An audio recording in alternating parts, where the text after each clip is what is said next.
If you wish to speak to any item on the agenda or during the public comment portion of the meeting, please fill out a speaker card. Each person addressing the board shall have 3 minutes to complete his or her comments on each agenda item for which he or she has filled out a card. The chair has the discretion to determine or alter the time limits on any agenda item.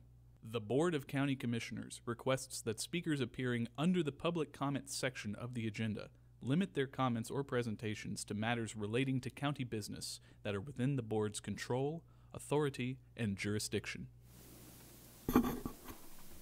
Good morning and welcome to the March 11th meeting of the Board of County Commissioners. We have a quorum. I'll call the meeting to order. We have Jeff Gabriel from Space Coast Humanist to give us an invocation this morning. You recognize, sir. Good morning, everyone. Good morning, Commissioners, and thank you for your service to the community. As we gather here today to discuss the matters that shape our shared future, let us reflect on the values that unite us as a community. Values of compassion, respect, and a commitment to the well-being of all people, regardless of their backgrounds or beliefs. May our decisions be guided by reason, understanding, and a shared dedication to the common good. Let us approach this meeting with open minds, a willingness to listen, and a resolve to work together for a brighter, more inclusive future for all in Brevard County. Thank you. Thank you, sir. Commissioner Adkinson, will you lead us in the pledge?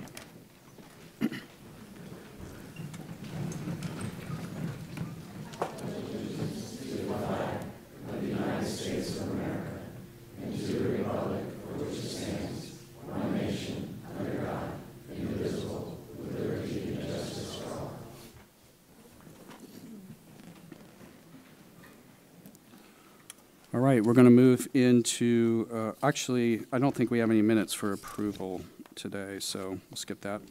We're going to move into resolutions. We have 2 resolutions today, and then we will have a presentation immediately after. So,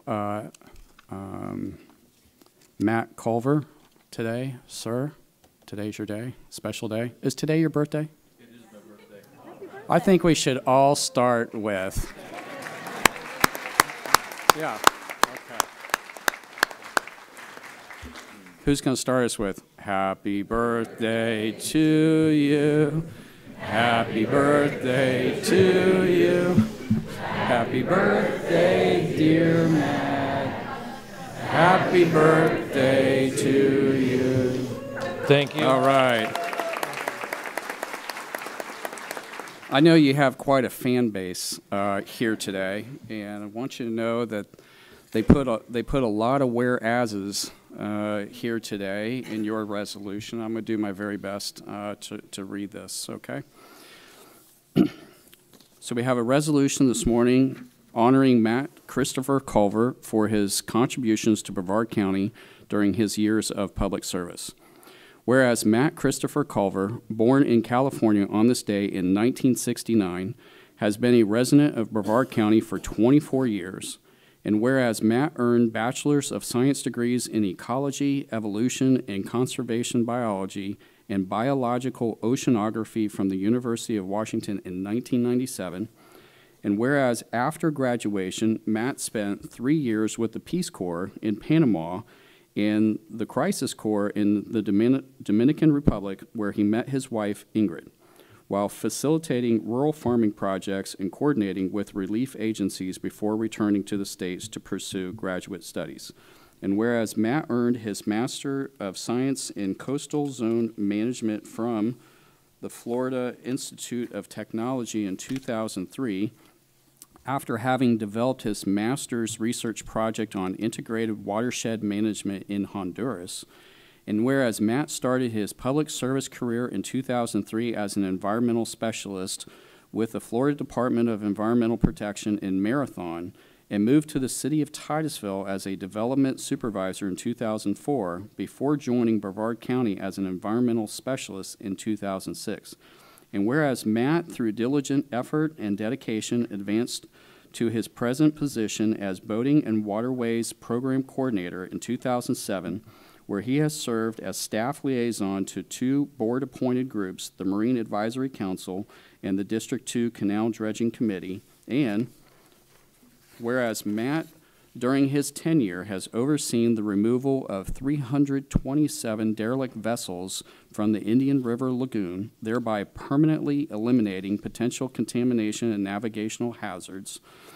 And whereas Matt's contributions have included countless weekend special events, manatee protection plan and comprehensive maritime management master plan development, coordination with agencies and marinas, emergency response to vessels adrift during and after storms, and general interagency marine law enforcement coordination. And whereas Matt was instrumental in securing approximately $2.5 million in Stan Mayfield Working Waterfront Program and other grant funding to acquire and improve the Griff's Landing at Blue Crab Cove site that represents the last remnant of riverfront commercial fishery and crab operations on the Indian River Lagoon in Brevard County. This 2.74-acre historic working waterfront site is integral to the community's maritime history and today provides dockage facilities, channelized access, gasoline, boat ramps, pump-out stations, and supports recreational commercial fishing. And whereas for 10 years, Matt has coordinated with and secured grant funding from the Florida Fish and Wildlife Conservation Commission and donations from the Florida Sports Fishing Association, Central Florida Offshore Anglers, and the Coastal Conservation Association to construct fish habitat at a 3,085-acre permitted artificial reef site located 15.5 nautical miles east of Port Canaveral for key recreational and commercial fish species along Florida's central Atlantic coast. And whereas Matt has received many letters of appreciation from communities and clubs and Excellence in Actions awards for his outstanding commitment to service and professionalism, and whereas Matt looks forward to fishing, traveling, volunteering to benefit the lagoon, and enjoying more time with his wife of 23 years, Ingrid, and his son, Eben. And whereas Matt has been a wonderful mentor, co-worker, and friend and will be greatly missed, now therefore be it resolved that the Brevard County Board of County Commissioners does hereby recognize, honor, and thank Matt Christopher Culver for his loyalty and more than 21 years of service, outstanding and meritorious service to the citizens of Brevard County and the state of Florida, and express their wishes for a peaceful and enjoyable retirement. Done, ordered, and adopted this 11th day of March, 2025. Commissioners, is there a motion? Move to approve. All right. I have a motion by Commissioner Goodson. I have a second by Commissioner Delaney. Clerk will call the roll. Commissioner Delaney? Yes. Vice Chair Goodson? Yes. Commissioner Atkinson? Yes. Commissioner Altman? Yes. Chair Feltner? Yes.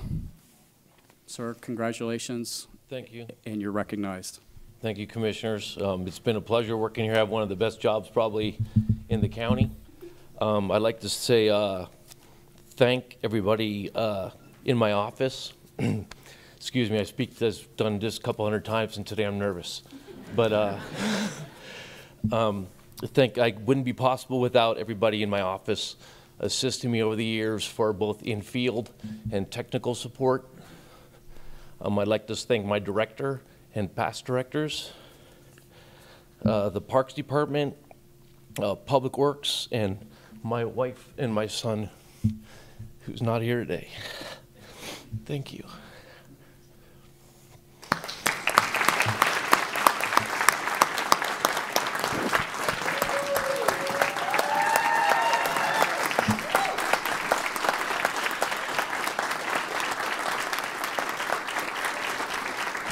Matt, we've got a framed resolution for you. We'd like to take a picture, and you're welcome to have your wife join us, okay? I'd be surprised if all that fit on that one it's board very there. small font. You're going to need glasses.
Okay, Commissioners, I also have the second resolution, and we have Brian McCann here today.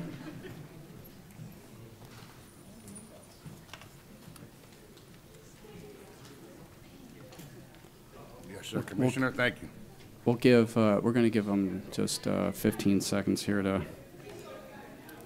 work their way out.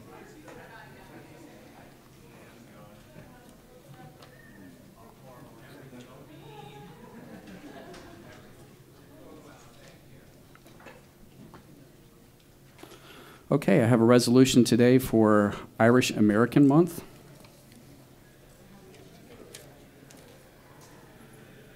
I think there was some promises of green food later. We'll see. Okay.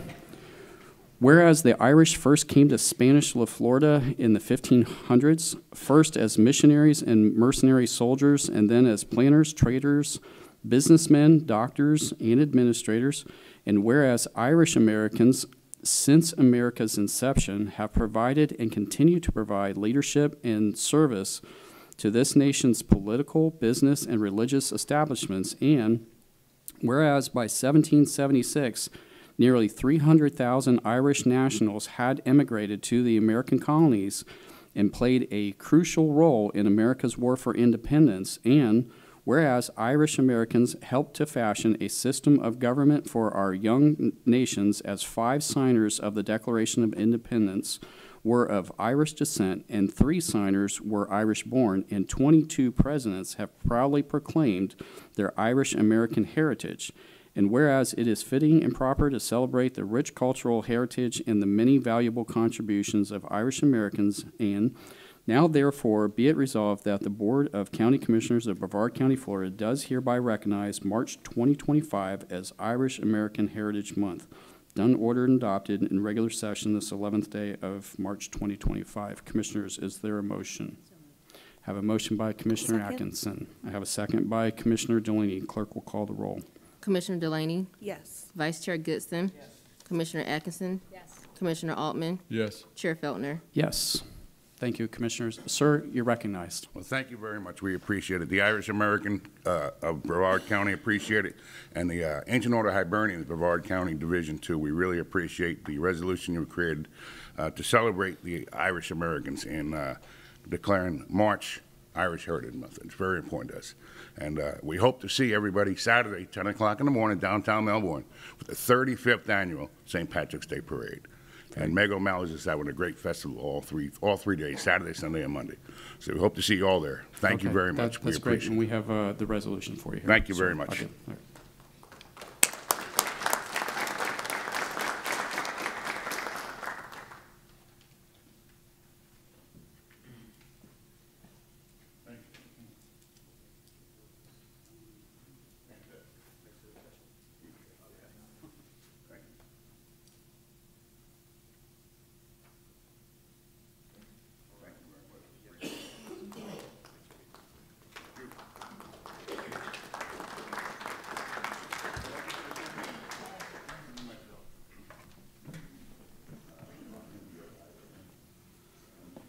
Okay, Commissioners, we're going to go to item E3, presentation by Vince Lamb with the Brevard Indian River Lagoon Coalition Program.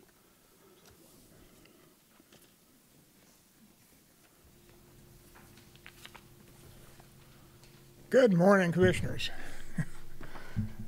My objective today is to start a discussion among the 5 of you concerning the future of the Brevard County Environmentally Endangered Lands Program.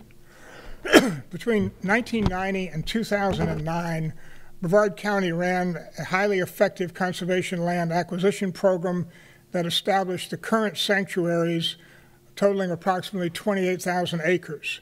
Did you know that Dr. Dwayne DeFries was the first executive director of the Environmentally Endangered Lands Program as his first job after his getting his doctorate? A county referendum approved in 2004 authorized a maximum of $55 million in bonds to be used to fund land purchases. This was the second referendum funding the yield program. The county commission then authorized up to $45 million in bonds and those funds were used to acquire the Thousand Islands of Cocoa Beach, the Ulame Wildlife Sanctuary, Boyd and DeChristopher properties on Merritt Island, plus the Fox Lake Sanctuary and the Scottsmore Flatwoods in North Brevard, plus some smaller properties. The Great Recession, 2007 to 2009, caused Brevard County to suspend conservation land acquisition due to a weakened condition of county finances. In 2022, Brevard County voters with a 70% majority approved the issue of $50 million in bonds to be used for more conservation land purchases to be repaid by a small ad valorem tax over 20 years. Some of you know that I served as the chair of the Political Action Committee to get that campaign in front of the voters. The 2024 Commission then voted to approve the issue of $6 million in bonds, $3 million for capital improvements to existing properties, and another $3 million for conservation land acquisition.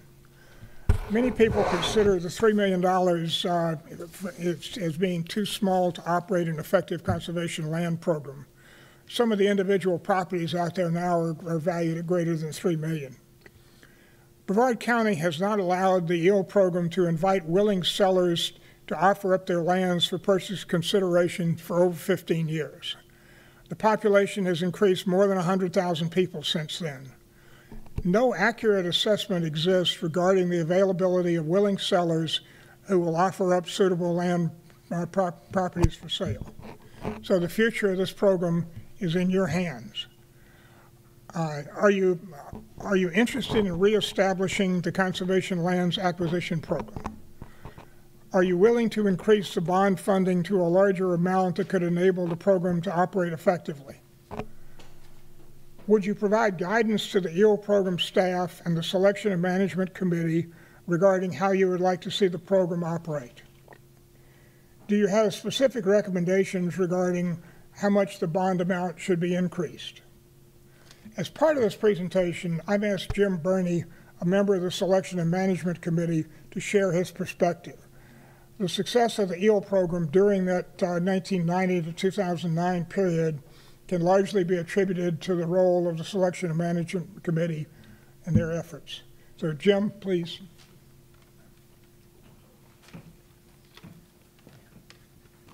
Hey, good morning. Like I said, my name is Jim Burney. I'm a current member of the SMC and a Rockledge resident. Really wanted here today to provide a brief overview of the county's current acquisition process and SMC's position in that process. Brevard County, I'm going to read just to keep on track, but Brevard County's current process for acquiring conservation lands through bond referendum is provided in the board-approved EEL Land Acquisition Manual, the LAM. The document is available to each commissioner and contains information on each step of the process. The land process can really be interpreted as 7 steps. The first is submission of a landowner willing seller application, followed by an SMC parcel evaluation and a no-go decision. If it's a go decision, then the next step is an independent appraisal and subsequent contract negotiations. Followed by a contract review by the county attorney and the Risk Management and Land Acquisition Committee. A final SMC vote to move the contract forward to board consideration is the next step, followed by a board approval or denial, and then ultimately a closing. All in all, it's a well-defined and proven process that's been used during the past for acquisitions. Focusing back on the SMC, each committee member is selected by committee and board approved for having strong ecological, land use, and or business background. Sometimes there's overlap on each. SMC has developed a science-based parcel ranking and selection process. This process includes the use of property ranking matrix comprised of weighted ecological, land use, and nutrient reduction criteria. This is used for sorting properties and to provide a priority target list for presentation to the board. Again, a well-defined process, science-based. Once a parcel is identified for possible acquisition by SMC, a state-approved appraiser is employed to provide an accurate property value. Subsequent land purchase negotiations are then conducted by an independent intermediary representing the county. Only after legal and risk management of, neither the appraisal nor the negotiations involve direct SMC participation. It's only after the county legal and risk management have approved purchase contract that SMC re-engages for a vote to move the contract forward for board approval or not. In closing, my intent today was really just to demonstrate a well-defined, proven course of action by the county for acquiring conservation lands and to reiterate the scientific integrity of the acquisition process. Your SMC advisory group serves at the direction of y'all and is available as always for any questions or concerns. So just a brief overview. I'm sure that many of y'all are already aware of the land. I just wanted to really re-express the scientific integrity of the process. Thank you. Just a little more. I have given considerable thought regarding the bonding amount and how to find the right amount, and there is no easy answer. If you don't want any more conservation lands, then leave the limit where it stands. If you want to give the program the opportunity to have big impact, raise the limit to the $50 million maximum. Perhaps you want to stay somewhere in the middle. The choice is clearly yours. My objective today is to start this discussion. I want to offer my help going forward with any information that you need. I would also, if you would like to visit the EO program properties in your district, I would be very happy to arrange a tour with expert guides. In June or July, I would be delighted to show all of you the nesting sea turtles at the Doc Earhart Barrier Island Sanctuary, where I have worked as a volunteer for almost 20 years. I have years of experience working with the Florida scrub jays on EO program properties, and would be pleased to introduce you to these interesting birds. The future is up to you. Thanks for listening. Commissioners, questions? Other questions of Vince Lamb? Commissioner Delaney. Just a statement. What? Okay, hold on one second. Are there any questions before we get to discussion? Okay, I don't think we have any card or anything, so go ahead. I just wanted to say thank you so much for all of your time and effort and energy volunteering. I mean, I know that people are very passionate about the things that they do, so I just really appreciate you giving the community your time in this way. So thank you so much. You're most welcome. This, of course, is a labor of love. I think the prior board, just for a little perspective, didn't want to go up to the 50 million, knowing that we would have 3 new commissioners. Things would change. Also, not for nothing, I think there are some expectation out there that property values will cool off, and maybe that's a better time in the future to buy property, not necessarily at the highest historic value. So I think some of those things are contributing factors that we'll certainly discuss in the near future. Okay. Commissioner Altman, sir? Yes, thank you. I'd like to thank Vince for being here, and I support him 100%. So the answer to those 4 questions you had is yes, yes, yes, and yes. I support the EELS program. I support full bonding. I think as far as guidance and how to spend it, I think we have a lot of when that was EELS was originally set up, which I was involved in, we looked for professional, neutral, and scientific input. So the guidance would be to keep doing what you've been doing, and obviously focus on that which is most endangered and would pay the greatest public benefit. As far as how much, I support going to the max. The max isn't that much. It's max, but it's almost minimum of what we should be. Probably, I wish we were doing more. Probably should be doing more, but the max is what the people of Brevard voted by over 70% twice, actually 3 times, because the beach and riverfront could be considered a typical program. There's probably no other program that has greater support. Probably no other program has the immediate effect on the future generations of our county. No other program is so critical in that if you don't save the land now, it's lost forever. You'll never be able to go back. So we do have an opportunity for what's left.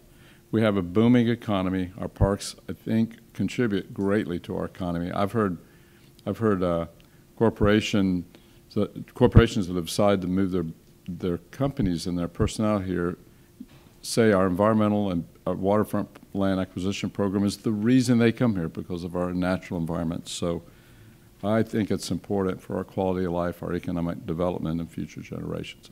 Wholeheartedly support. Cannot say how much I support, and thank you for being here.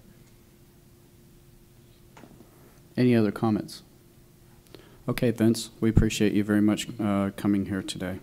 Commissioners, we're going to move on to consent agenda. Is there anything to take off of consent agenda?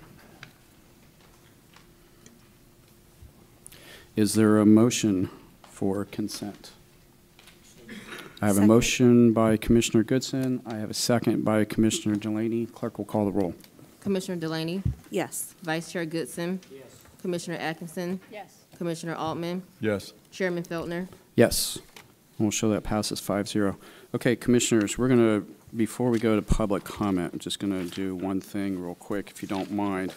I have Mr. Thomas Guth here today with the, as you know, on item J4. So we're going to go to J4 for the All Veterans Reunion, the traveling wall. He's got to get to work, so just want to try to help him out here, if you don't mind. And this is my item. I put it on here. This has been an important community event, the traveling wall coming to Brevard County. There's been a change of guard, if you will. The younger guys are taking over, and we've had some sharp increases in park fees, and they're having some trouble with that this year. We've done some other things to help with the camping and what have you. So this is a grant from the Cultural Fund for the traveling wall to pay for the park fees. Are there questions on that? Any questions? Okay. What? I have one question. Okay. So the park fee, or the 9,000. Yes, ma'am. How is that actually going to affect the visitors? So it goes towards paying for the park. The park's reserved for what, 10, 12 days, I believe. 12 days. And it allows all the veterans to come from all over the country to be at the reunion. They camp all over the park. It's solely for that event. It's how it's been for the last 37 years 37 now. years now. Okay. Us being a nonprofit, it's been increasingly difficult to raise funds this year, so this grant would be extremely helpful for us. Okay, thank you. Any other questions? Sir, you're recognized. You're the only card that we have, and so turn it over to you. Thank you, board, for having us here this morning. Good morning, everybody, as well. The grant before you got for the board, it will go to pay for Wickham Park. We are a new nonprofit organization. We want to keep this event going, honor the legacy that the Vietnam and all vets of Brevard have put on for the last 36 years. Being a new nonprofit, we've gone to a lot of events, craft fairs, pop-up events, restaurants, all over the place. We learned that fundraising is extremely hard, especially being a new group. So we talked to Commissioner Feltner, and we're hopeful that this grant will be approved for us, and it'll help us extremely. We've learned that that event is an extremely expensive event to run, so we've got a lot of cost-cutting processes. We've got a huge donation for our power equipment, which saved us about $20,000, and this would be extremely helpful for us. I apologize, I'm not the best at public speaking, so I try. You're doing well. You're doing well, sir. Thank you. I know it's not easy. Okay, commissioners. All right. Is any discussion on this? Commissioner Delaney, wanted to say something? If everybody's ready, I was just Okay. ready to make a motion to approve. Okay, very good. We have a motion by Commissioner Delaney. Is there a second? Second. And we have a second by Commissioner Altman. Clerk will call the roll. Commissioner Delaney, Yes. Vice Chair Goodson. Commissioner Atkinson. Yes. Commissioner Altman, Yes. Chairman Feltner. Yes. Your item is approved. All right, sir. We'll see you out there Thank you soon. guys so much. Thank Wishing you you guys a for good what you event. do. Y'all have a good rest of your day. All right. Okay, commissioners, we'll go back to public comment. Thank you for that, obliging me with a small change there. Lieutenant Bransom, sir.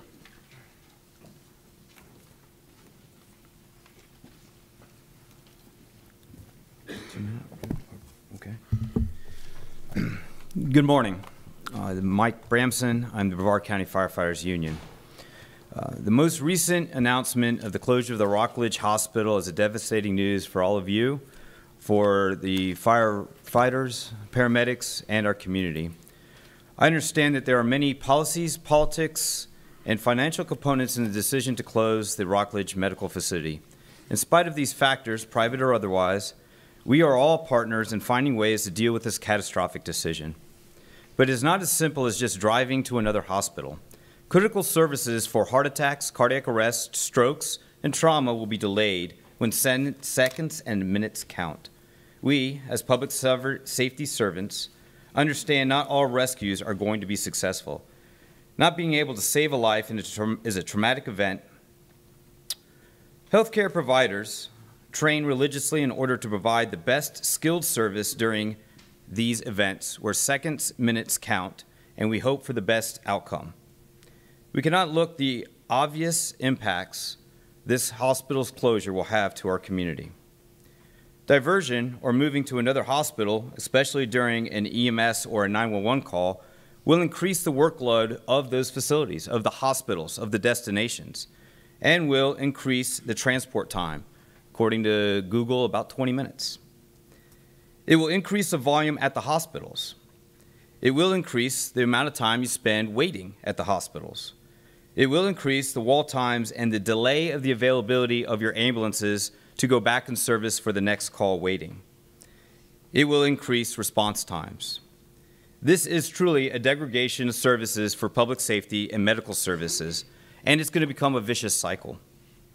The related solution found in interviews and news articles are over 2 years away. It will take an aligned group effort to derive a plan to maintain the services to the citizens, visitors, and the taxpayers of Brevard County and the cities within. The Firefighters Union stands ready to assist in this crisis, and please feel free to reach out with any questions. Thank you. Thank you. Let's get through the public comments, and then we can say a couple things about that, okay? Okay, George McIntyre.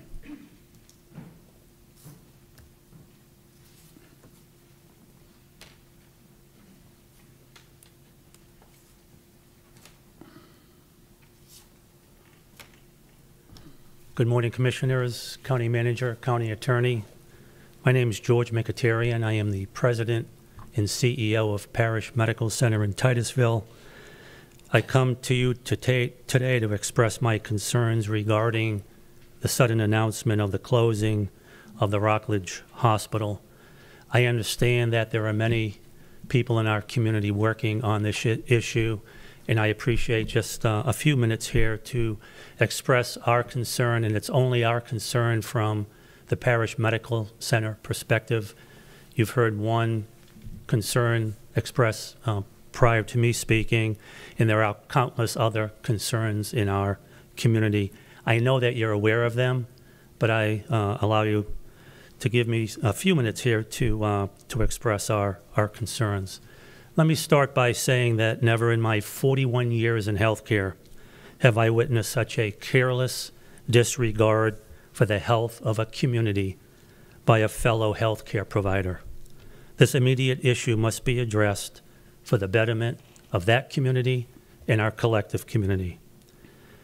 My other concern focuses around the consequences that this hospital closing will have on our organization's ability to fulfill its mission of caring for the community of North Brevard.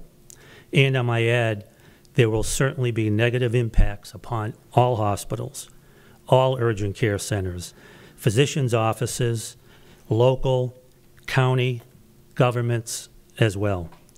With little or no concern, Orlando Health's actions have now created significant service, community, and financial problems for the remainder of us. In generalities, the consequences to Parish Medical Center in North Brevard can be categorized in three areas. Service impacts. There will certainly be a negative impact on patient wait times in our emergency department as volumes will increase. There will be significant wait times for all county and Titusville emergency vehicles to get back on the road thus delaying their response times for all citizens. All patients will be traveling longer distances, which can certainly complicate their clinical condition by the time they arrive in emergency departments. As our emergency department wait times increase, this will have a trickle-down impact on all other departments within our organization. All departments that service and support the emergency department, such as the radiology department, laboratory department, and countless others. Again, we can only accommodate so many additional patients with the resources that we have. I'd like to yield more time to George. Go ahead, sir. Thank you. I appreciate that. The negative effects to these departments will then affect our ability to care for patients up on our patient floors, as these patients will end up staying longer. There's certainly a broad community impact. The North Brevard community will certainly see longer wait times in our emergency department. There are, of course, urgent care centers and physicians' offices that can expand their office times, but there needs to be time to plan. And of course, there is a great negative impact economically as the Rockledge Hospital interacts with many local businesses. Thirdly, there's a financial impact. It is more than likely that, in the aggregate, Parish Medical Center, as the county's only public hospital, will bear the brunt of serving the lower-income members of the Rockledge community. The maldistribution of this financial burden could negatively affect Parish Medical Center to the tune of tens of millions of dollars just in a single year. As an example, Parish Medical Center currently, already on an annual basis, absorbs almost $30 million in uncompensated care. The Rockledge Hospital is roughly the same size and provides the same level of uncompensated care. Where will this uncompensated care now go? Again, we can only increase our staffing and space so much. And any expansion of staff and an expansion of the limited possibilities we have in space could cost us an additional $5 to $15 million per year. What is my ask? And it's a general ask, not of you specifically, but hopefully to all the influencers in our community, is that there should be an immediate review of this hospital closure by state authorities. It is unfathomable that a hospital is allowed to close without state review of the consequences of such a closure. And their review must require a contingency plan be put in place for the community. We like to see financial support from Orlando Health and locally from the Space Coast Health Foundation should the burden for solutions be placed upon the existing service organizations and government entities. Money from both of them could be allocated based upon some equation related to volumes, payer mix, and reimbursement. In addition, Orlando Health and the Space Coast Health Foundation should contribute the monies necessary for the City of Rockledge and your Brevard County Fire Rescue to enhance the 911 system for the rapid response and/or transport of patients when required.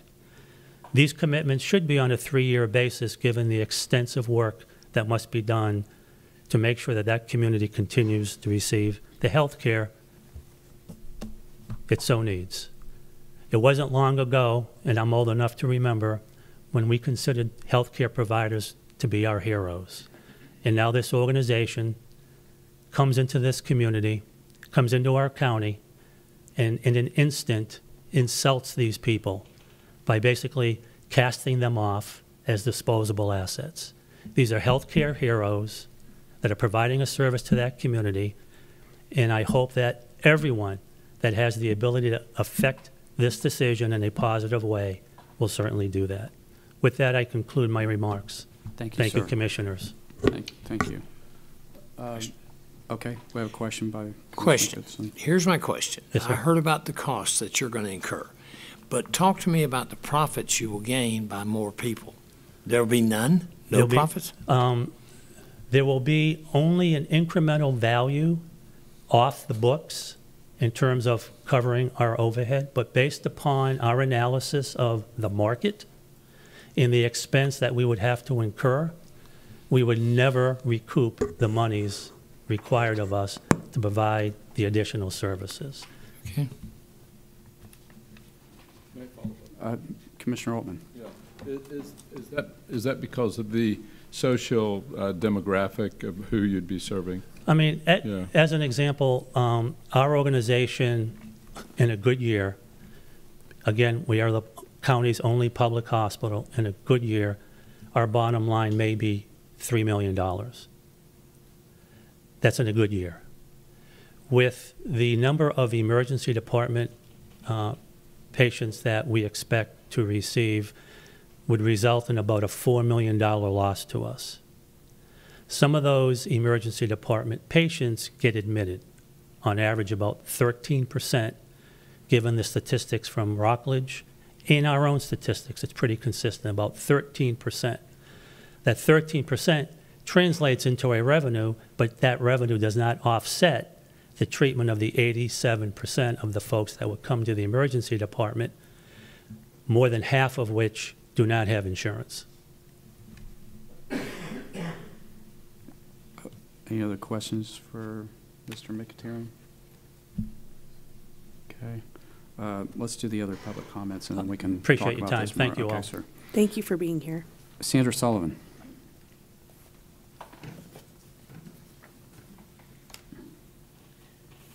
Sandra Sullivan. So I run a group called Waves Action, and I posted about Rockledge Hospital closing.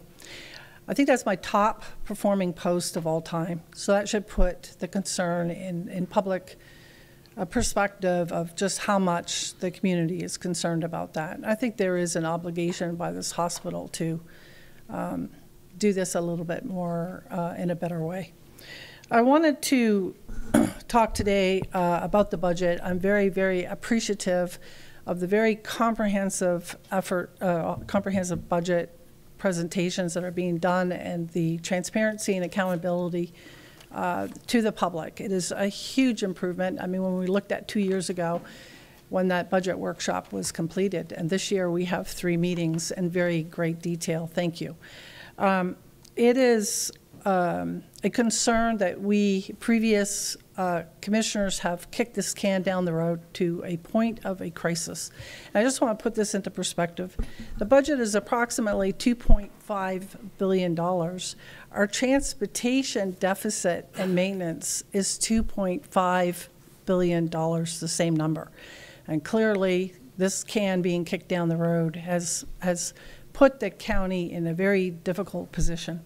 For our firefighters in 2021, we gave them a 33% increase that was supposed to close that wage gap. That didn't happen because in 2022, the cost of growth was $620,000. In last year's budget, it was $30 million. In January, it was $48 million. In the most recent magistrate meeting, it was $68 million in the next couple of years. And that number is going to go up. And you are facing a huge crisis. And I want to thank you for this commission for the first time in getting, going out to RFP and looking at the impact fee analysis, because quite honestly, you're going to need to take money from a lot of different sources, including space. So I was very happy to see that conversation, at least opening up that conversation.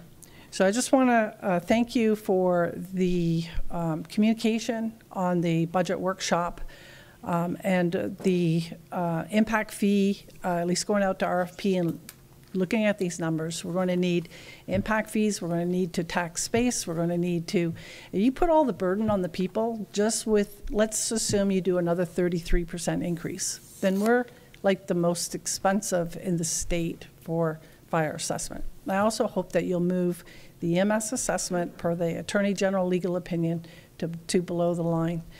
Those are just some of the things, but I just want to say I'm appreciative of all the effort that you're putting forth. Thank you. Thank you. Peter Mulhausen.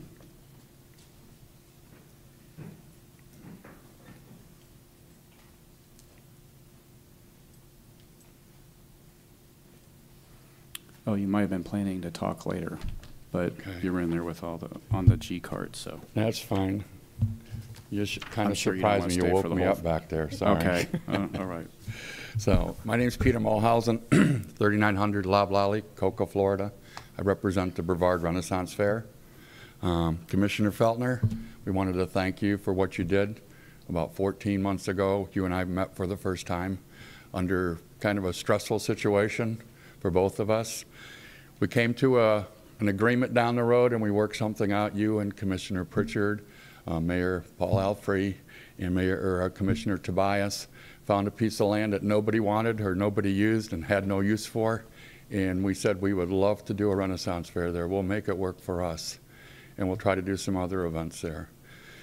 We just completed the second event there, the Strawberry Festival, this past weekend, which saw roughly 15,000 people visit the site. Over the last 2 months, we've had tens of thousands of Brevardians come out to the site and enjoy themselves and have fun. From all over the state, people came. We took the challenge up in October. We built it. We built a huge castle. Everybody's seen it. It's become internationally famous because of the wrap that we had on there. It's been recognized by Lowe's and companies all over the world. People have had fun with it, and we enjoy that. That's what we're there for. I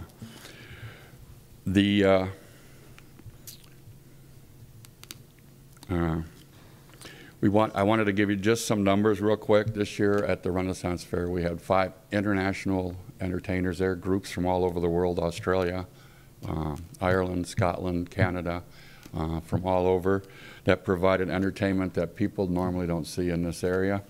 We also had our Education Day, our largest one ever. We had 3,000 kids there this year that came there to learn about the Middle Ages, about the Renaissance period, the different musical instruments, all of the different things involved with that. I've never seen attendance like I saw this year, where the kids were just poured around the different stages to listen to former educators talk about the Renaissance period. And that's really what it's all about, is to ignite their minds and to excite those kids and to make them want to learn. We also had a group there called Equestrian Chaos. It's a group it's a nonprofit that works with other kids that have disabilities and stuff. They performed every weekend. They're trick riders. They do a great job. They actually left the New Orleans parades and stuff to come work at the Brevard because they enjoy it so much here. During the week, they entertained kids that had handicaps and stuff that came out there, got a chance to meet the horses, ride on the horses, learn different things. They're scheduled to be back next year. They wanted to be back right away. They told me up front, we'll be back next year if you guys will have us. So we have some other events that we're going to try to do this year, some unique things to Brevard that haven't been done here before. The park is a big place. We set it up so it could handle large events, but we wanted to really thank you for the opportunity, and all of our people thanked you. Thank you. Thanks, Peter. Yeah. We appreciate it. Okay, Commissioners, so we're done with public comments. If you want to go back and if there's anything else you want to say, I have a couple of thoughts on the Orlando Health, more like an update from Commissioner Delaney. Did you want to say something? I think you. No, I see you reaching for something there.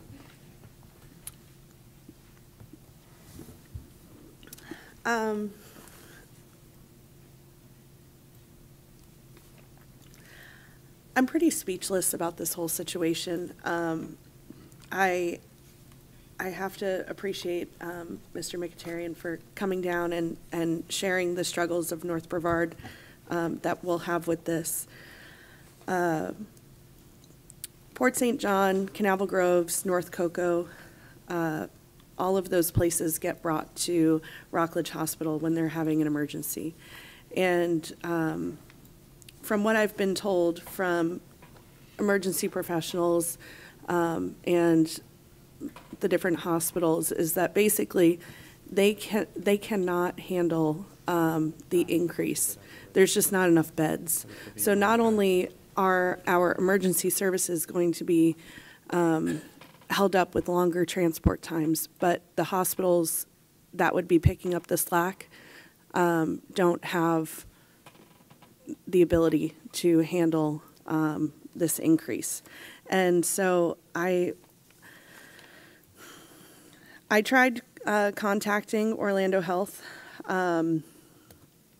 They were not receptive at all. They were not willing to come to the table. They were not willing to look at solutions. And hopefully, Commissioner Feltner, you have better news for me. I tried reaching out to Space Coast Health Foundation, who has about $54 million sitting in their foundation. And their whole mission is to work to enhance health and wellness in Brevard County, focusing on the same areas basically around Rockledge Hospital. And so, again, their mission is access to health and wellness services, advocacy for health and wellness, and also medical services. So my ask to Orlando Health was, did Orlando Health as an organization, did they reach out to the Space Coast Health Foundation for help? I understand that the building is in quite disrepair, but you would think that this foundation's mission would go right along with keeping this building together for the next couple of years until Orlando Health is able to build a new facility. And so I was hoping that I could get board support. Rockledge, the city of Rockledge put together a resolution, and I won't read the whole thing, but it's a resolution of the city of Rockledge, and they strongly encouraged Orlando Health to postpone its proposed closure of Orlando Health Rockledge Hospital for the health and safety of the community. And while I understand they're a private business and they have to look at their bottom line, they're also in the business of helping people and healing and all of that. And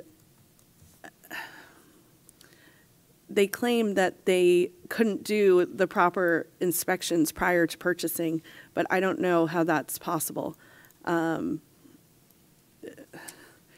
Even on their own website, it says Rockledge Hospital is profitable. So even in its poor condition, it's still profitable. So this is a decision I feel like that's being made without any care or concern for the community. And I feel like we have to figure out a way to get them to the table to try to find a solution that'll work for everybody. Well, I do have something for you. Commissioner Goodson, did you want to say something, sir? No.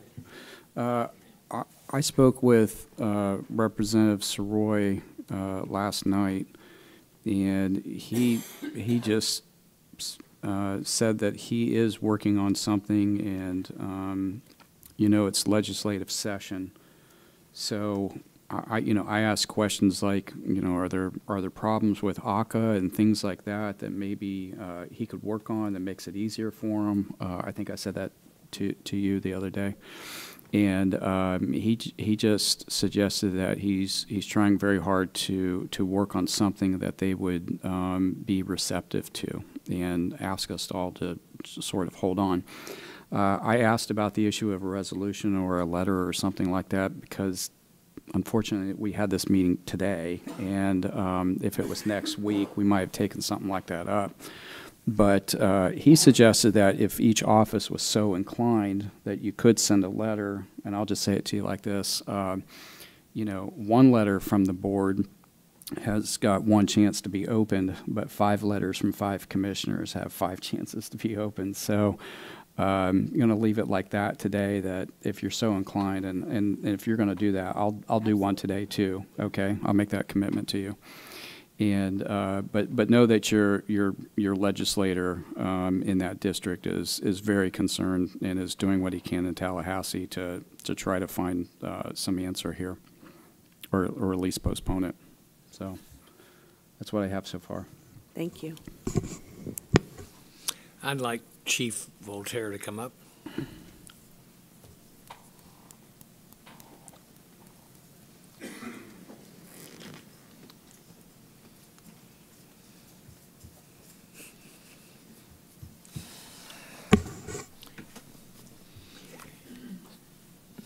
Thank you, Chief. Do you have the numbers on travel time? I mean, I know I heard the firefighters union. I'm just asking you, from Rockledge to I don't know, where would be the closest hospital? Vieira? Vieira or, well, we might go to Cape Canaveral. Right. In Merritt Island or Cocoa Beach, or Parrish. So the travel times to those, are they going to be, depending on the time of day, I'm sure, but. Time of day is a big factor. Probably upwards 15, 20 minutes. It all depends where you're coming from, obviously. Right. But let's say the call happened right in front of the Orlando Health Rockledge. On a good day, you're going to be 20 minutes, probably in any direction, Cape Canaveral, Vieira, or Parrish. Now, how many calls did you make last year on ambulance calls to hospitals? Do you know We that did number? about 55,000 transports. How many people died? I don't have that number. Looks like you would if you're having a batting average.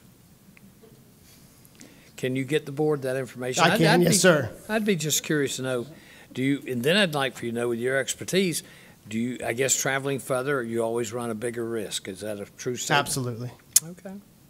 Okay. Now, Woodstock has, do 60% of your calls go to Woodstock? I wouldn't say 60%. I don't have a breakdown of the whole county. 15%. 15%. Okay. 15%, that's all? 15%, is that correct, what I heard? That's, I didn't have that. County manager. Okay, that's fine. I think I saw a number of 8,000, so it's 8,000 out of 50-something thousand. Thank you. That would Yes. be 15%. Yeah, okay, all right.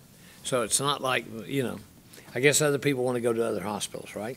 Because I think when you pick me up, I could say, take me there, correct? You sure can. So unless you meet a trauma alert criteria or stroke, and we have to take you to a specific hospital that treats for that specific ailment, we will take you, excuse me, we'll take you wherever you want to go in Brevard County. That's our policy. Okay, if I had to go to a special emergency room, where would, I had whatever you just said, where would that be? Well, like if you were a trauma alert, if you met trauma alert criteria, we'd where's put that? you in the helicopter if it was available, and we'd take you down to homes in Melbourne.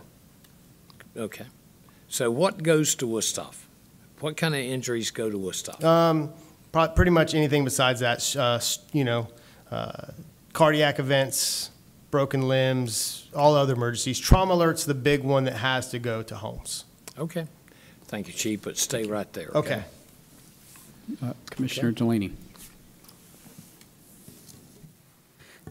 Chief, could you tell me, isn't it not just about the travel time, but also the wait time for the ambulances, that they'll be out of service?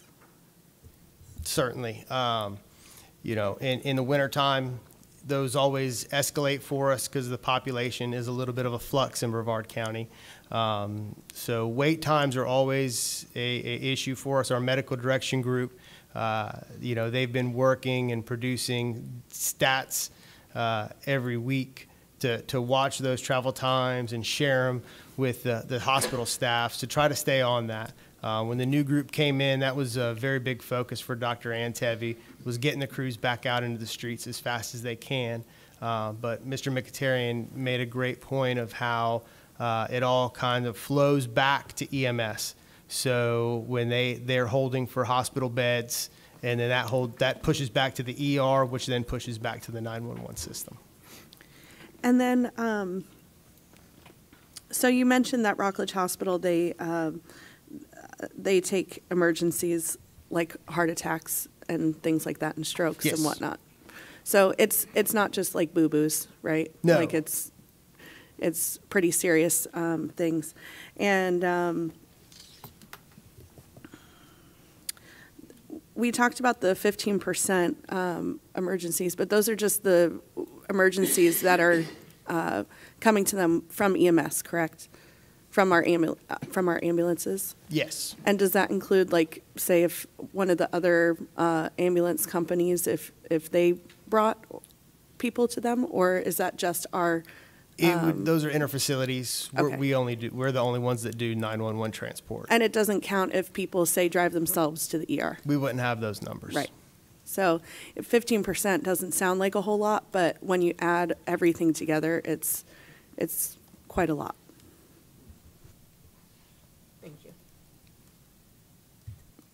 Commissioner Goodson? Yes.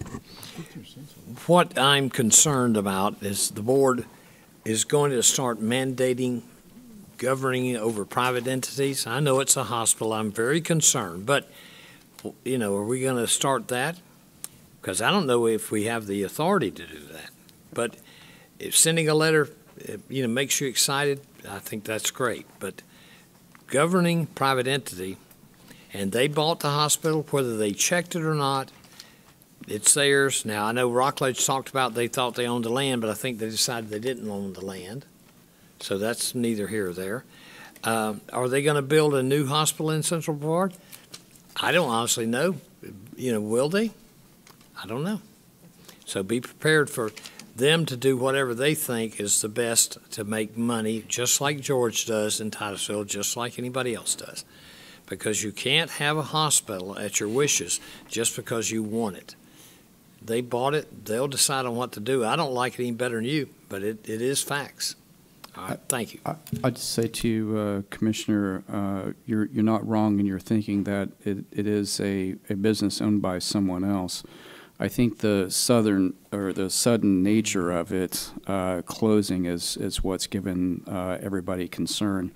I received a phone call from Orlando Health person. It was very brief, and I suggested that they call the other commissioners. But they said that it would cost more money to renovate it than it would to level it and build a new hospital in its place.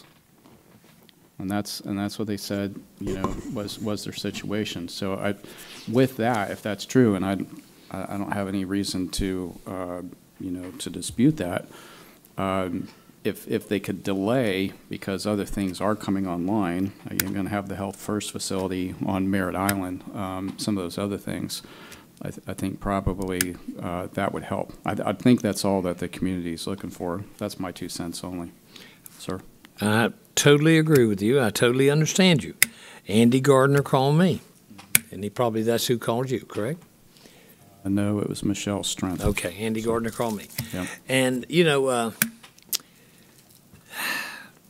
I guess time will tell their intentions, you know, and then we can all say, but everything you said is true. Everything you said, I agree with you. So thank you for allowing me to speak. Anyone else? I think Commissioner Delaney still has a light on. Is that an old one? Okay. Commissioner Altman. I'd first of all like to thank Mr. Mkhitaryan for coming in this public forum and being a voice for health care and speaking out. I think he's the only person from the industry that's actually come to this chamber to speak. So thank you. It's pretty amazing to think that a hospital literally closes without even appearing before our county commission, the largest local government entity, and so I appreciate that. You know, this was predicted. Were you born at that hospital? No. All my children were born at the hospital. My wife was born at this hospital. My father-in-law's father, would have been my father-in-law, helped found this hospital in Rockledge, Wusthof, and they say it's properly pronounced Wusthof. Was a grant from a family that gave money. This hospital runs deep in our community. It's a part of our historic community, and it's been a part of my wife's family who helped start the hospital. As a matter of fact, they're recognized as part of the founding members in the hospital. You can see the plaque. So something that has such a deep historic significance and providing such a deep need. And thank you for the union for being here too, for our firefighters, first line providers. We probably do need to deliberate and to talk about this and look at what options, if any, are there. It was predicted, back a number of years ago, there were a lot of lengthy, very expensive lawsuits between our healthcare providers at the time, fighting over certificates of needs and expansion and delivery of service. And it was predicted that if some of the new hospitals were built, Wusthof would have to close because there's only so much that there's only so many services that can be absorbed in a community, so many hospitals. Also, this was predicted, and I saw it coming when the state of Florida chose not to expand Medicaid. A huge mistake. It cost the taxpayers of our state probably close to $100 billion now. That had a real impact on our safety net hospitals, who literally are the first line healthcare providers, and they received the brunt of all those uninsured patients. And we have really, I don't know if ignored is the right word, maybe ignored, but we haven't been sensitive to the need of our safety net hospitals, and they have been kind of a voice in the wilderness warning, and this is the result of that. This is what happens. I hope we continue to talk about it, maybe get with, have some of our professionals in the community to give us some input as far as what options we do have, what can be done, how can we respond. Orlando Health is a private company. We can't mandate them, but we do have for public hospitals, we do have not-for-profits. Is there something we need to do as a community? Because I do believe this hospital is important, and it's also very much a part of who we are. I know there's a new facility being built on Merritt Island by Health First. I don't know what, we probably ought to hear from them as far as what that will do in terms of first responders, emergency medicine, healthcare, emergency room, what services are going to be provided But there. I mean, that's still a couple years away. Yeah, that's years away. It just started, came out of the ground. So what do we do in the meantime? Those are the options that we need to look at, and I'm all for it, and I'm glad we're having this discussion. It's something we need to either workshop or have presentations, to have some technical input and respond in some way. So I wholeheartedly support us engaging. Okay, Commissioner Goodson. Yeah, Chief, tell me, what is Fire and Rescue doing to address this pending problem? You want to take that, Orlando? So I have our EMS Operations Chief, Orlando Okay. Dominguez, here. I know the broad details, but he can speak well to what we've doing, what he's been doing, meeting with the local stakeholders to work through the process. Yep. Good morning, Commissioners, and thank you. This is my first time up here, so I wasn't sure how to turn on the mic. So thank you so much. We feel the same way over here on this side. So all the fire rescue echoes pretty much your concerns. We were given about a little over 30 days to come up with a game plan. As you know, April 7th is the day that Orlando Health has informed us that they're going to shut down as it pertains to EMS service delivery. We will no longer be able to transport patients to that facility. So we had to move very quickly. I will tell you that with this challenge, we're extremely proud of our community partners. We have come together with some of the other stakeholders to formulate a plan, and that's what we've done. For example, not this following week, the following one, which is March 24th, the week of March 24th, we're going to start trialing some additional units working with Coastal Health System. They have been one of our biggest partners, and they have, agreed to help us, try to mitigate some of the excess calls that we're expecting to receive. Working with our medical director group, they've also agreed to give us some latitude on which patients. One of the things that our men and women routinely encounter is having to respond to an incident and then realizing that the caller doesn't really need an emergent transport. And that is a significant amount of our calls. They typically respond. It could be somebody from, having a scratchy eye from a contact lens or a bump in the knee and so forth. So if we can kind of hone in on that and reach out to the community and have a system in place that can address that specific subgroup, then it would certainly be advantageous. And the way we're going to do that is Coastal Health System has agreed to provide some assistance with those lower acuity calls, and that's what we're looking at. If they can assist us in transporting those lower acuity calls and then allowing our advanced life support EMTs and paramedics to respond to the more critical calls, then that's a win. We've also reached out and working with the health department and our emergency management. Something else that takes place on a routine basis is having our men and women respond to skilled nursing facilities or assisted living facilities when, once again, they don't need our men and women there. So working with those partners and notifying the skilled nursing facility that now more than ever, they really need to contact the system that's in place, which is, Coastal Health Systems. And then that will free up our personnel. Our greatest concern, working with the state as well, is that once Rockledge Regional or Orlando Health is gone, then not only is, that area vacant as far as an emergency department, but our transport times are going to double.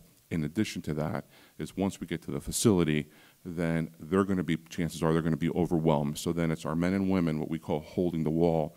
They're going to be holding the wall with these patients, waiting to transfer those patients to the emergency department staff.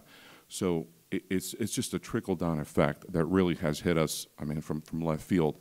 So we're trying to do it as best as we possibly can.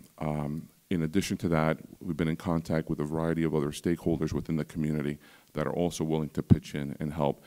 We have been in contact with the state since I got the call that they were closing, and they have also said that if you folks need us at any time, certainly to let them know, and they can offer some additional units or what we call as part of a disaster management team that they can come down.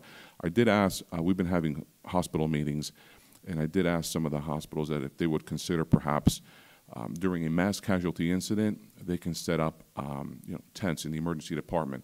Because really for us on the first responder side, what really cripples us, if you will, is responding to those lower acuity calls because you're transporting somebody that doesn't need it, and meanwhile you can have a pediatric drowning, you can have somebody having a heart attack, and the unit is committed, and then getting to the hospital, the travel time, which now will double, then getting to the hospital, and then waiting anywhere between 20, 30, 40 minutes, sometimes over an hour to offload these patients. So these are units that are out of service. They are not available to respond to 911 calls. And that's what we're, again, the community, our partners, our medical community has responded unbelievably. So everybody's coming to the table. We're meeting on a regular basis to see who can do what and how quick we can get this ramped up. But as far as the unloading of patients, wouldn't that also occur like on a full moon when you have, or either Friday and Saturday night? Do you experience that now, correct? We experience that every day. Okay. Now, can you deny transportation if you pull up and the guy's got a scratch on his forehead and you say go to a walk-in, but if he says no, I want an ambulance, you've got to do it? Okay, excellent question. So one of the things that, working with our medical director group, we're trying to think a little bit outside the box.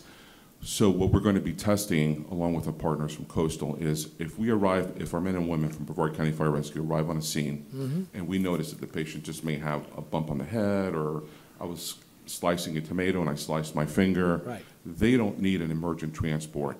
So we, again with Coastal, not to be repetitive, will talk to the victim, to the patient, and say if they're in agreement, Coastal will be on scene within maybe 15, 20, 30 minutes to pick them up and take them where they want to go. That will free up our ALS unit. We are working with some of the urgent care facility in the area. The only thing is urgent cares are not really considered per se a freestanding emergency department, so that kind of constrains where we can transport to. But we all understand that this is an all hands on deck, and everybody, like I said, have come to the table. But you're absolutely correct, Commissioner. So would you say by the mid of April, or the last week of April, you can come back to the board and tell us how it's going? Or, absolutely. Don't you think that we would want to hear that? I would. Sure. I'd want to hear that, okay? So please plan on that, okay? Will do. Thank you. Thank you, sir. Thank you. Commissioner Delaney, I think your mic is on. Thank you. Okay. So I had a question. What's the process going to be? You mentioned before that Coastal was going to come for some of these emergency situations. Are people going to be dispatched first and then Coastal showed up like you just said, or is Coastal going to show up first in some situations? Yes, ma'am. So right now, this initial trial that will be taking place prior to April 7th is our units will be dispatched as normal. Our men and women will respond, and then once they get on scene, what we're planning, again, this takes a lot of coordination, what we're planning is that then they can make a determination if this is a critical patient, or one that doesn't require an emergent transport. And by the way, just to inform the board, that this is a very similar plan that we used during hurricanes. We used over a year during the pandemic, which is basically a treat and release. We're calling it now a treat and transfer because our goal is not to leave anybody behind. If the patient doesn't require an emergent transport, then we met yesterday with the Sheriff's Office Communication Center. They will notify Coastal, and then Coastal will be dispatched. Again, Coastal has agreed to dedicate units to these specific areas, such as Merritt Island, Cocoa, Rockledge, to be readily available to respond to the request of our men and women. What about Port St. John and Canaveral Groves? Well, the goal is to start expanding, but we feel that the epicenter, the ground zero, is going to be that Cocoa Rockledge area and Merritt Island. You're absolutely correct, Commissioner. The goal is to expand. Now we have to. We met with some of our municipal partners yesterday, and to enter into those conversations because again, it's a collaboration. Because as you know, in the municipal areas, the first responders are basically city firefighters. So it would take a collaboration between them and us how to make this most efficient. Well, Port St. John and Canaveral Groves don't have municipal partners. Correct, so. correct. I'm referring to like Melbourne, Palm Bay. But North Brevard is going to be affected by this. You know? Absolutely. And so Titusville Absolutely. already goes to Parish Medical Center, but Port St. John, Canaveral Groves, North Cocoa, we would go to Rockledge. So the north end of the county already has the lowest amount of transport units. So what happens when our transport units are in Scottsmore and we have somebody in North Cocoa who needs transport? Well, fortunately for us, we have an agreement with the city of Titusville. And when our units are busy, let's just say at a hospital, or let's just say they have to transport from Titusville, it's a trauma alert, and they have to ground transport. So that puts units from Titusville heading to Melbourne. So working together with Titusville, they have agreed that if we ever get busy and unable, our units are committed, they will step up. So that's what we're hoping for. We're hoping that at least in that north end, if it comes to the Titusville area, we've got a good partner up there that can certainly, support this initiative as well. Does that include Port St. John and Canaveral Groves? Because I know a lot, I hate being so specific, but a lot of people love to skip over, the Port St. John, Canaveral Groves area. Well, no, you're absolutely and jump correct. right to Titusville. No, you're absolutely correct. In that Port St. John area, we have Station 26, right. We have Station 29. So our concerns, and eventually our goal, you are correct, is to expand. However, we're looking at areas that have a higher call volume. Canaveral Groves and Port St. John, we feel that for the most part, those units will be readily available. But when you're talking about the Cocoa, Rockledge, Merritt Island, those are heavy volume areas that we certainly anticipate that these units are going to be out of pocket for a significant amount of time. Does 29 not regularly, but do they get dispatched to, say, the port sometimes? To the port? Yeah. I'm not 100% sure if they would go that far, but I will tell you that's one of the advantages that we feel. The regional system, and they can very well go to the port, is right. because with us, as you know, there's no boundaries. We go wherever we're told. From what I understand, that happens, on a relatively regular basis. But so I'm just really concerned about this, and I don't want North Brevard to get forgotten or missed. Well, absolutely. That's my biggest concern. I just to add on what Chief Dominguez is saying, I think the addition of those coastal units in the central areas to make a valiant effort to keep Rescue 26 and Rescue 29 in service. That's the goal. Thank you. And with that said, also our regional system, we see the craziest things sometimes. We might have a rescue from Melbourne. If it need be, we'll pull one of the, we have a rescue in Melbourne that's one of our busiest units, the busiest unit in the county. But if need be, if it needs to go to the north end of the county, we'll send that. And that's the advantage of the regional system that we have in Brevard County, is we can flex up and down the county as we need. So it's definitely going to take, the operations chiefs are going to have to be on their tippy toes watching the operation go down when this happens. But that's why they're there. That's what they're there for, is to make sure that everything runs as efficiently and safely as possible. Which I really appreciate that, Chief, and I understand how hard you guys work, and you do an incredible job. But when somebody's having a heart attack, a ambulance coming from Melbourne to Canal Grove or Port St. John. I agree. I'm not advocating That's not going to work. and let me just say, those units are moved up well before the emergency. I didn't say we were having a rescue from Melbourne responding to Titusville. You know, our dispatchers have warnings when there's a low volume in the area, and they move units accordingly. That's part of the program that's built in at the sheriff's office to keep coverage in all areas of the county with that regional system. So please don't take it that I was saying, that we're responding from Melbourne for the heart attack. Definitely not our goal. We're all in this boat together, just trying to maneuver and still with the resources that we have, still do the very best we can for Brevard County. Okay, Chief, we didn't give you any warning. Chief Dominguez, we didn't give you any notice of this happening today. So thank you very much for helping us out here on this today. Sir? Okay. I just more or less have a question for Morris, so maybe something we need to look at. So we have our annual budget. We approve our budget with our first responders, our fire ambulance service. We rely on hospitals to provide emergency room access. Our whole safety net system is based on that. You could probably argue that there will be people who die as a result of closing this ER.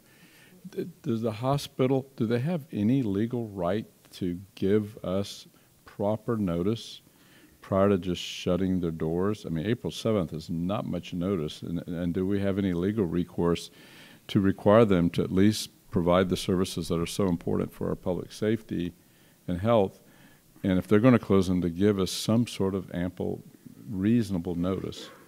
I think it's reasonable to request that. I'm not aware of any requirement that they provide a specific amount of notice in advance of that. As far as recourse, I think the best and most effective options are in Tallahassee right now. So I think that contacting the legislators to try to get something done there is probably the best avenue. But I will look into any alternative avenues we may have. Okay. They're working on it. They're trying to find something. Okay. Commissioners, I'll tell you what, I think we need a break here in a minute and give Ian a chance to reset because he's got kind of a big item. But let's do this. There's somebody who's waiting, and I think we could take up J1 real quick and let her get on her way. Yeah? So, Mark, I'm sorry. I didn't give you that in advance too, but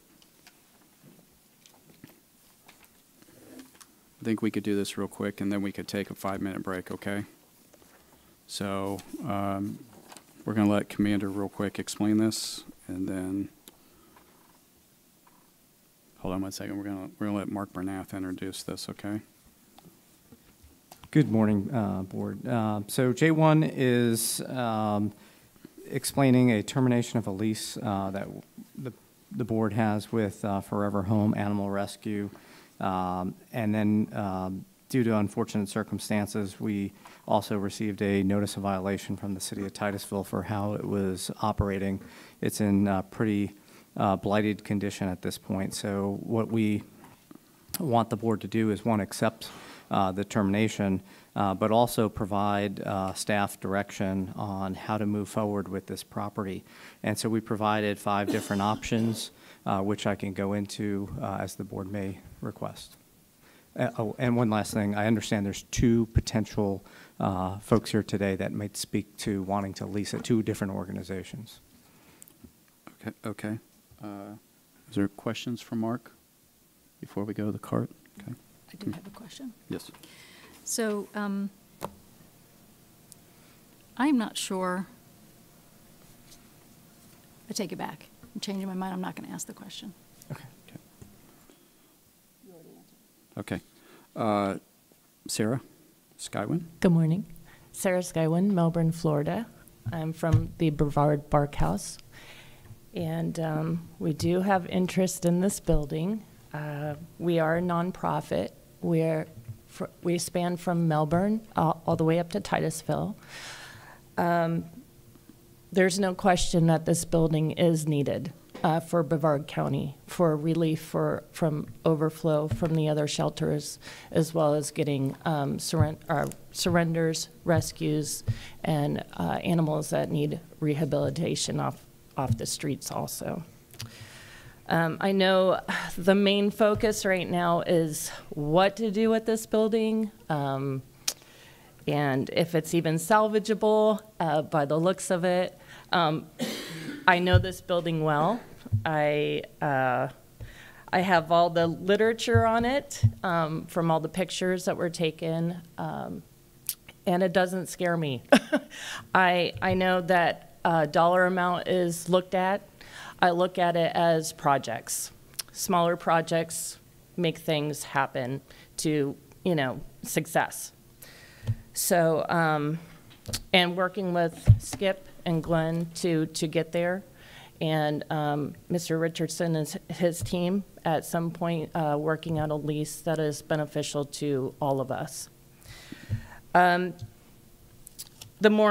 most important thing is the safety of our animals in that shelter. So, and work with the fire department as well. Their guidance is to meet all the codes, the fire codes. I think the first thing is a roof is needed, and then everything inside, we work on that. There's plenty of people in the community that want to chip in. They're chomping at the bit to get it, involved. There's expertise across the board, from contractors, fire sprinklers, plumbers, roofers, all these people that we can tap into, and they're requesting to help on this project. And that spans from, again, Melbourne all the way up to Titusville, even out to Kissimmee, from big box places to also smaller businesses in the community to help. So I'm just asking just the chance to take on this responsibility. It's definitely needed in the community, and we won't let you down. I thank you for the time. Okay, any questions? We got one more card. Question. Sir. Yes, sir. It's kind of a twofold question, so be patient. Okay. Mark, I think by your estimate there is $100,000 needed to either option to clean, disinfect, replace interior surfaces and furnishings, and paint new inside facility, giving it some sort of odor, right? Is that correct? That's correct. Now, to you. Yes. You would have to prove to the county you could find $100,000 to $200,000. Is that not correct, Mark? Before you would agree to lease it? That's obviously a decision for the board. But Right, but I'd recommend you would recommend some sort that. of business plan, which would include financials, loans, and/or licensed contractors that we understand that they can actually achieve it. I heard a series of small projects, but this is something that the city has issued a notice of violation against the county, and we would need to get their participation and understand how we can get to opening the doors. How long is the notice for the county good, from the city good? So that's something that the county attorney may be able to answer more directly, because they've discussed with his staff. But we indicated that we were having this board meeting and that we would get back to them. But they requested initially that all actions be completed. I want to say it was early March 4th, which is obviously not going to happen. So we would need to provide a plan, whether that's with a tenant or not, of what we're going to do, and we would need them to buy into that. Okay. Chair, may I have a question? Another question? Yes, sir. Could you, Mr. Richardson, could you address that issue with the Titusville? My office has been in discussions with the Titusville City Attorney's Office, but it hasn't been me directly. I'm not sure off the top of my head what timeline we were given. I just know that the Titusville represented that they'd be happy to work with the county. They were more concerned when there was a tenant in, but understanding that the county's going to work on this, they will work with us, but I can get more information for you. Okay. Chairman, may I have another one? Yes, sir. Now, madam, Yes. if you had to look at that building and you had to follow, how long will these small projects take you to complete? I would say, well, we would have to go from step by step, but with that being the first concern is the cleaning out that building. I would probably say I would like to have an outline of that because it's still kind of in a gray area, but the housekeeping portion, a month. Okay, that's cleaning, painting, decorating, and everything, a month, correct? Yes. Okay. Now, are you going to be able to provide the finances, you know, that the county will approve, that they know you're going to move forward and get it done? Or are you going to be able to provide financial documentation that you have the money? Yes, and that is with, if it's just money amount, or are we talking about also supplies? Because those are two different things. I can get supplies without the dollar amount. So I would assume we're talking about from beginning to end, which Yes, is sir. work, money, supplies, paint, everything. Because that's what I would assume that we're going to want to see. I believe so, yes, Okay. sir. Okay, thank you, ma'am. Thank you, Chair. Any other questions for Ms. Sarah? I was just wondering if you could tell us a little bit about your experience and some of the things that you've done. From what I understand, you've helped get donations and things like that in the past and whatnot. Oh, yes, ma'am. We have the ability, we have in the past actually, have set up in tractor supplies, other facilities for adoption days, which have been 95 to 100% success rate. We haven't had any dogs or animals come back. We do training also, and not, it's more of rehabilitation, you know, decompression for the dogs and refocus so they are ready to go into a house setting. That's something else that we have plans for that facility. Is not really keeping it set up as the shelter that it is, because those are more like holding cells, and it's really not our idea of babying these animals. We want them more in a halfway house setting for that, but we'll get into that at a different time. Also, we have, as far as raising funds, we're able to set up at various locations from Melbourne to Titusville so far to raise funds for our missions as well. Question. Sir? Commissioner Atkinson Go was ahead, ahead of you. Commissioner. My question is, how many nonprofits have we had interest in this? Because obviously, we're not just considering one, and it would have to be probably the same lease agreement for anyone who we were. So, Commissioner, we were contacted by two different organizations, and I believe the other one intended to be here today. I'm not sure if they are. I have There's a another gentleman. card, yes, from Mr. Large. Oh, Lane, I'm sorry. I didn't put my glasses on. Sorry. Okay. Commissioner Delaney? This isn't so much a question for the speaker, but it's more so one of the biggest things that I think is important is that we come up with some kind of fair process as we move through this. So that's kind of one of my only thoughts. Oh, okay. Well, we have another card, so let's sir, I'm sorry. Thank you. I didn't mean to forget you. Go ahead. No? All right. Okay, ma'am. Good. We're going to go to the other card here. Thank you very much. Mr. Lang.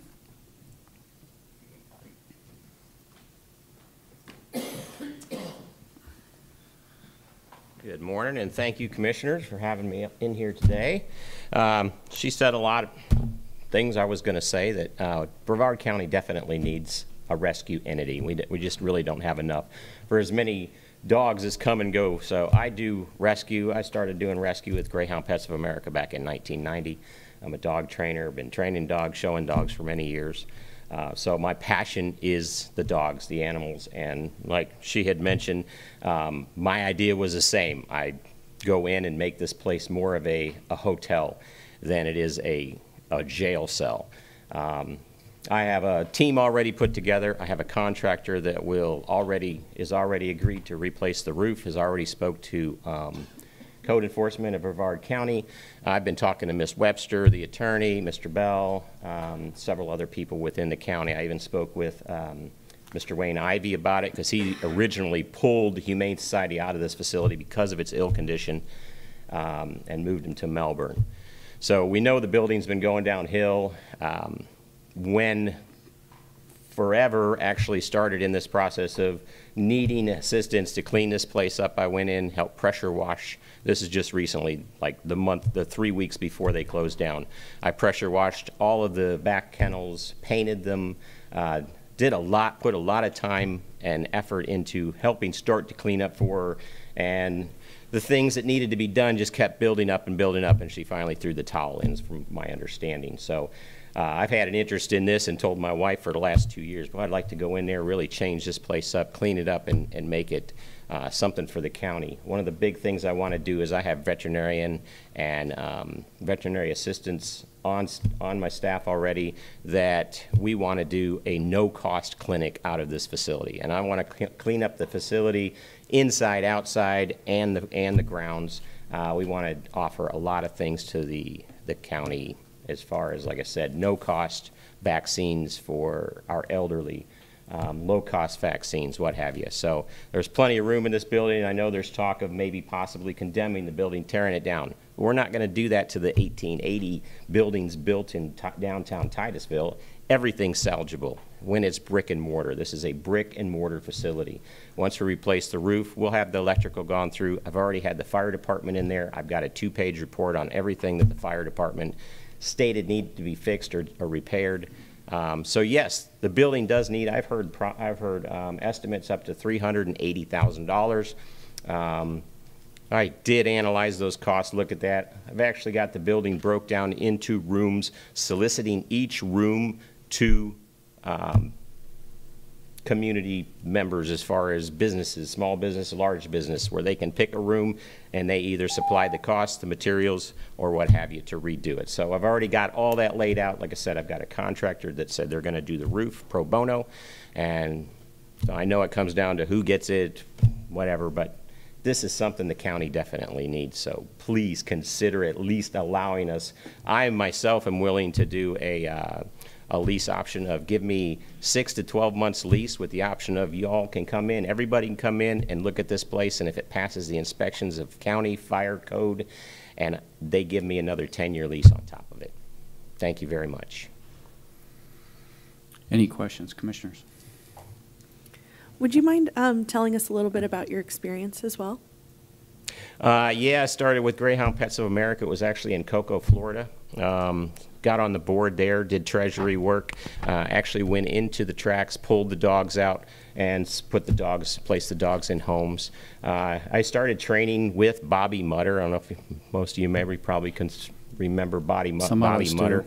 He trained canines for Brevard County Sheriff's Department. So he taught me to train.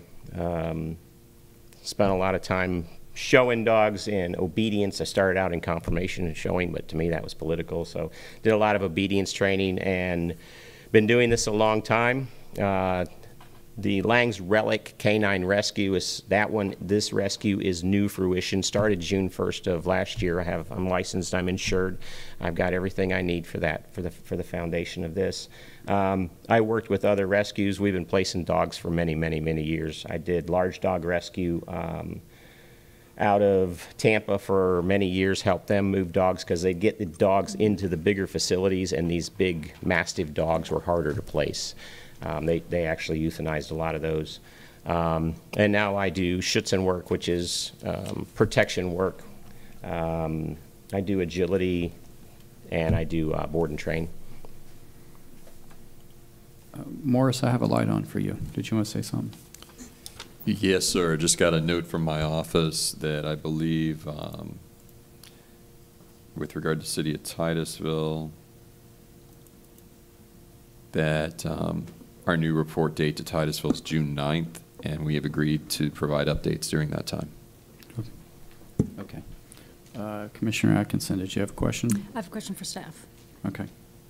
My question for staff is, because we are talking about budget and we clearly have some shortfalls, if we were to demolish the building and sell the land, how much would it cost to demolish it, and how much are we likely to benefit?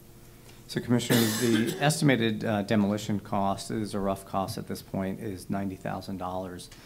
And we believe that the property value is $135,000. I have a question to follow up with that.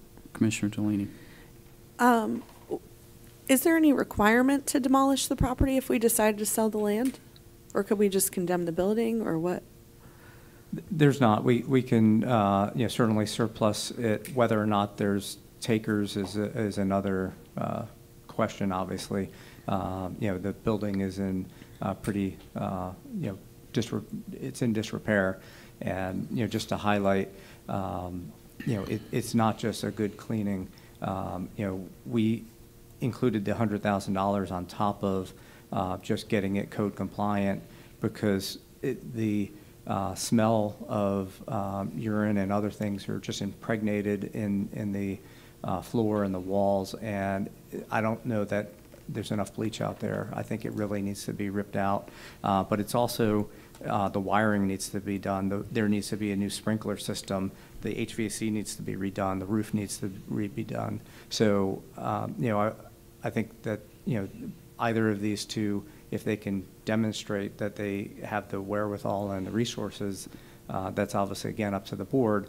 But I want to make sure that everyone understands that going into it, that it's a significant amount of work that we believe just opened the doors.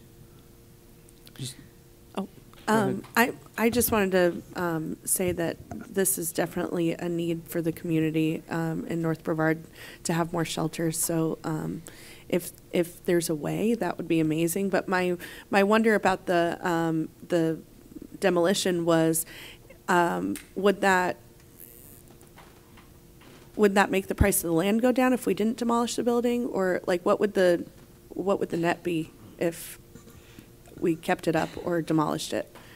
I think that we can look into that further, but the building is in disrepair. There's a shed, pretty sizable shed that looks like it could fall over with some wind.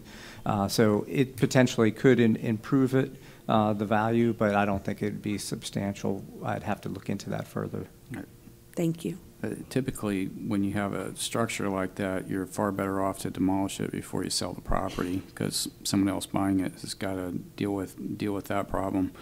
That's my brief understanding. Also, if we continue to hold on to it while we're selling it, let's just say we do that, we'll continue to incur code violation situation, right, with the city? That's something potentially, yeah. Yes. We'll have to address it at some point. Okay. Commissioner Goodson, you're reaching for your mic there. All right. Okay. Is that it? Okay. Sir, thank you. Thank you. Okay. Are we done with questions? We're done with cards. I did have one more question. I guess this is for the board. And maybe this isn't the right time and we need to bring this up at another meeting, but in regards to if we go the route of somebody taking this building over and doing the renovations, do we put that out for RFP? Do we come up with a process to make the decision on who gets the building? I was just wondering about that. I think that's Maura's question. Maura, could you help us there? Well, I think it's up to the board's pleasure, really. There are any number of ways that you can elect to proceed. You have the options that are in the report. If you decided that you wanted to put this out for rescue organizations out there, you could do an RFP and outline what you'd be looking for in an organization as far as what their requirements would be to bring the facility up to operating standards. So that RFP could be an option, but you've got a variety of options in your staff report. Commissioner Goodson. Yeah, thank you, Chair. Wouldn't it be advisable, or the best way to do this is let staff put down and agree on what they wish to get out of it and what they wish to see done to it and how you fund it and all that, then then bring that to the board for decision, then we could put it out, or we could change it a little bit, because I don't know what you commissioners are looking for. And so therefore, wouldn't we want to know let the staff do something like that? Okay, Commissioner Atkinson. I think that's the point of what they're asking. They've given us several options here, right? For me right now, having spoken with staff and all the other people I've spoken with, I think the idea of leasing it to a nonprofit with the understanding that they can come up, we have some sort of commitment from them that says they can meet all of the requirements that we need for it to be a safe place. And then for having a good, solid understanding of what we're going to do with all of the current violations that we have. That's my feeling for the county's question of what do we want to do with this thing right now. Can I maybe clarify something? Maybe it's the pleasure of the board that they're able to determine which of, maybe say these two groups, has the greatest capacity to bring the building up to the standard that we need. Is that something that you? Definitely. This is in your district. I'm going to defer to you some here. Thank you. Is that? So the biggest thing for me is I just really feel like a fair process is necessary. Okay. Because we obviously have two great people here who love animals and want to do the right thing. Okay. And so I think that having a clear process to go through would be really helpful. And maybe something we can include in the lease is Sheriff, maybe if he'd be willing to help us with this, but before any animals come into the facility, that maybe him or his team would be willing to look at it to make sure that it's something that is up to the standard that he would see fit, for animals to live in. Okay, so maybe you could work on this and possibly bring it up at the next meeting, April 8th. Awesome. Would that work? Okay. That'd be great. Okay, so not resolved today, but you both live another day, and you'll bring it. We'll come back to the board. With that, Commissioners, sorry. Are you asking us to put an RFP together? We'll put some proposed selection criteria, which will include, the capacity for them to be able to show they're doing the work, et cetera. And we'll put together, a proposed committee that can review, maybe even someone from the sheriff's office, the proposals that are submitted. We'll try to do it very promptly so the board can, get moving on it so we can stay in good heed with Titusville. So okay. We'll do that, and we'll try to get it back to you at the next board meeting to look at the RFP and decide if that's how you want us to go. Okay. That sounds good to me. Okay. Okay. Let's take a 10-minute break. We're going to let Ian, we're going to have Ian next, okay? So that'll give him a chance to sort of reset, okay? 10 minutes, 11 o'clock.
We're going to go to item I1. I1 and Ian, sir, you're recognized. Good morning, Commissioners. Item I1 is bringing back to the board on December 17th. You approved staff to go out and advertise for the membership of the Science Selection and Management Committee for EELS. We're bringing that back to you. We advertised for 2 weeks, followed the processes in the land acquisition manual, had the committees meet and review and rank the science applicants, brought to you the business applicants that are not ranked through that process. What you have before you is a ranking sheet for the science members. We are requesting that you actually rank those. The top 7 would then be appointed if that is the board's wish. Top 2 on the business sheet, and then the 8th and the 3rd for each respective committee would be appointed as alternates. So staff would, again, take your rankings. After you score them, read that score into the record. We will calculate it, tally it, bring it back, ask you to make a motion to approve the uncontested nominees. If there is a contested or a tie, we would ask you to then break that tie and make another motion. Okay. Okay, Commissioners, we do have some cards, and I think some of these will probably be applicants potentially. So I'd like to go to the cards first, and then we can work on our ranking sheets, okay? Okay. Craig Wallace.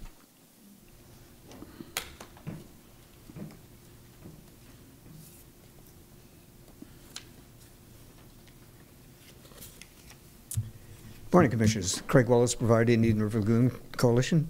I'd like to speak on a couple things. One is the congratulations on a very well done workshop last week. I think there were a lot of good ideas that came across. One of the things that I wanted to reiterate is there was a number of speakers that spoke about what we call low impact development. Of course, the best low impact development is no development. So, but we know that's not practical for for this area that's growing rapidly. So I think if we work towards looking at ways in which we can identify areas that we want to preserve, and I'm going to speak specifically about the environmentally endangered lands program here, in that is an opportunity that you all have to select areas in the county that are particularly sensitive to things that might impact the lagoon. That was brought up in the last iteration of the approval of the environmentally endangered lands program. And I think it's important to look at areas that are perhaps low-lying areas that might not be the best developed areas as potential opportunities. There are a lot, especially in North County, that might help us in keeping some of the stormwater outflow from developed areas out of the lagoon, so we can preserve these in swamplands, essentially. So these are some good opportunities, I think, as we look at that. And I think the new, we should be thinking about the people that have the knowledge of these properties as we look at the new board members that we brought in for that for this committee. So thank you for your time, and I appreciate your thoughts on that. Thank you, sir. Got a question. Question. Yes. Craig. Okay, Chair? Yes. Yeah. In new developments today, if you have wetlands, aren't the developers saving those wetlands as far as not trying to develop them and keeping their own greenway? There's no requirements for that I'm aware of. It's something that, if it costs more to develop a wetland, then they're probably not going to want to do that as their top priority. Mm-hmm. So I think that once again leads us down the path of these are areas that are good for the lagoon, good for the environment to preserve, not automatically preserve those. So I think having the county look at some specific areas that could be the most helpful would be beneficial. Okay. This might be a question for you, Frank, or staff. Once a wetland is purchased by EELS, does it come totally off the tax roll? Yes. I thought so. Yep. Yes. Okay, thank you. Now, you own 28,000 acres now. Could you tell me a number that you would finally be happy with?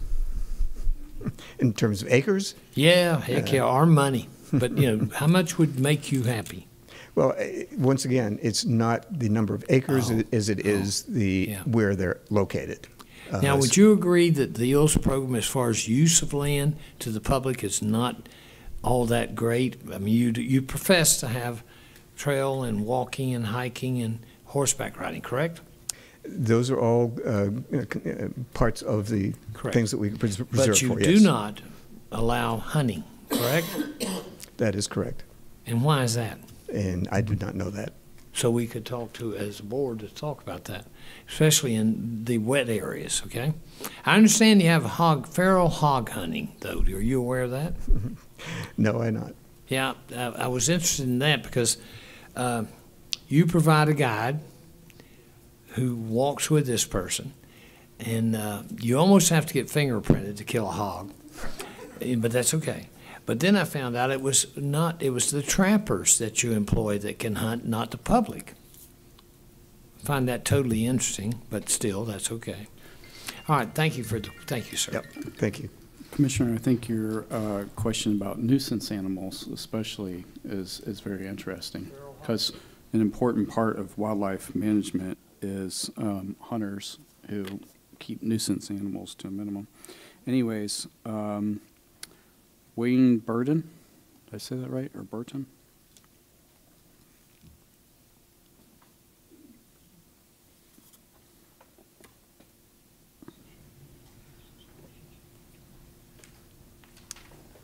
Good morning to everybody.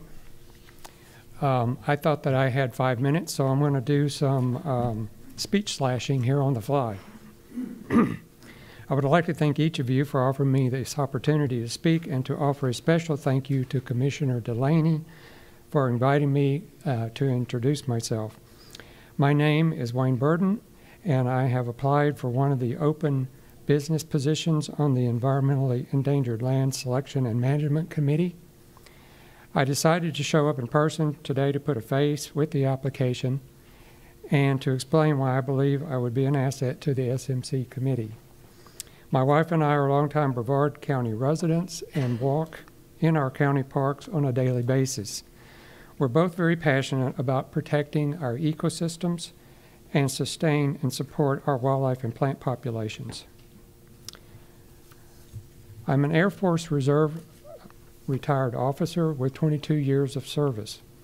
While in the service, I served in a number of critical supervisory and management roles. I retired as an Air Force hospital administrator with experience in hospital information systems and facility management. While on active duty, I completed an Associates of Applied Science degree, a Bachelor of Applied Science in Management. I also, after transferring into the Air Force Reserve from active duty, I worked federal civil service, and I earned a master's in management degree and a master's in public administration degree. In federal civil service, I worked as an information technology specialist and manager in 6 different agencies, including 1 year at the Timucuan Ecological and Historical Preserve for the National Park Service, and 6 years for the Ecological Services Field Office of the U.S. Fish and Wildlife Service in Vero Beach, Florida. I mention these 2 agencies in particular as while I worked at both as their senior IT specialist and network administrator, I interacted daily with over 100 senior endangered species biologists, hydrologists, contaminant specialists, and land management specialists. I attended many of the same briefings and symposiums they attended, but in an IT support role. I was on the Senior Advisory Committee to the Fish and Wildlife State Supervisor, and learned about many of the important environmental issues facing the endangered species of Florida. I also learned about different land and habitat requirements and was introduced into the Endangered Species Act of 1973 and its subsequent updates. In my position, I maintained a close working relationship with my counterparts at the U.S. Army Corps of Engineers, St. John's Water Management District, Florida Fish and Wildlife Commission, Merritt Island Wildlife Refuge. Go ahead, sir. We'll give you another minute, okay? And Cape Canaveral National Seashore and Pelican Wildlife Refuge. I mention these two positions at length as I feel my experience and knowledge I gleaned from them would be a benefit to the SMC in my role as a business consultant. I'm already quite familiar with many of the environmental issues faced by endangered habitat and endangered species on the Space and Treasure Coast of the Florida. I speak the language and understand the reasoning behind many decisions that committees such as this have to make and have made in the past. Lastly, I read through the 122-page land use manual. I'm going to have to redo that because it's pretty long. And I just want to say thank you very much for your time and attention. And with your approval, I look forward to serving Brevard County on the Land Selection and Management Committee. This concludes my comments. Unless anyone has a question. Thank you, sir. I just wanted to say a quick thing. You let my secret out, and I'm sorry. I contacted I had my staff contact all of the submitters because I really wanted to kind of hear from people and whatnot. So thank you for being here today. I was glad to come. Thank you. Thank you. Thank you, sir. Jim Burney.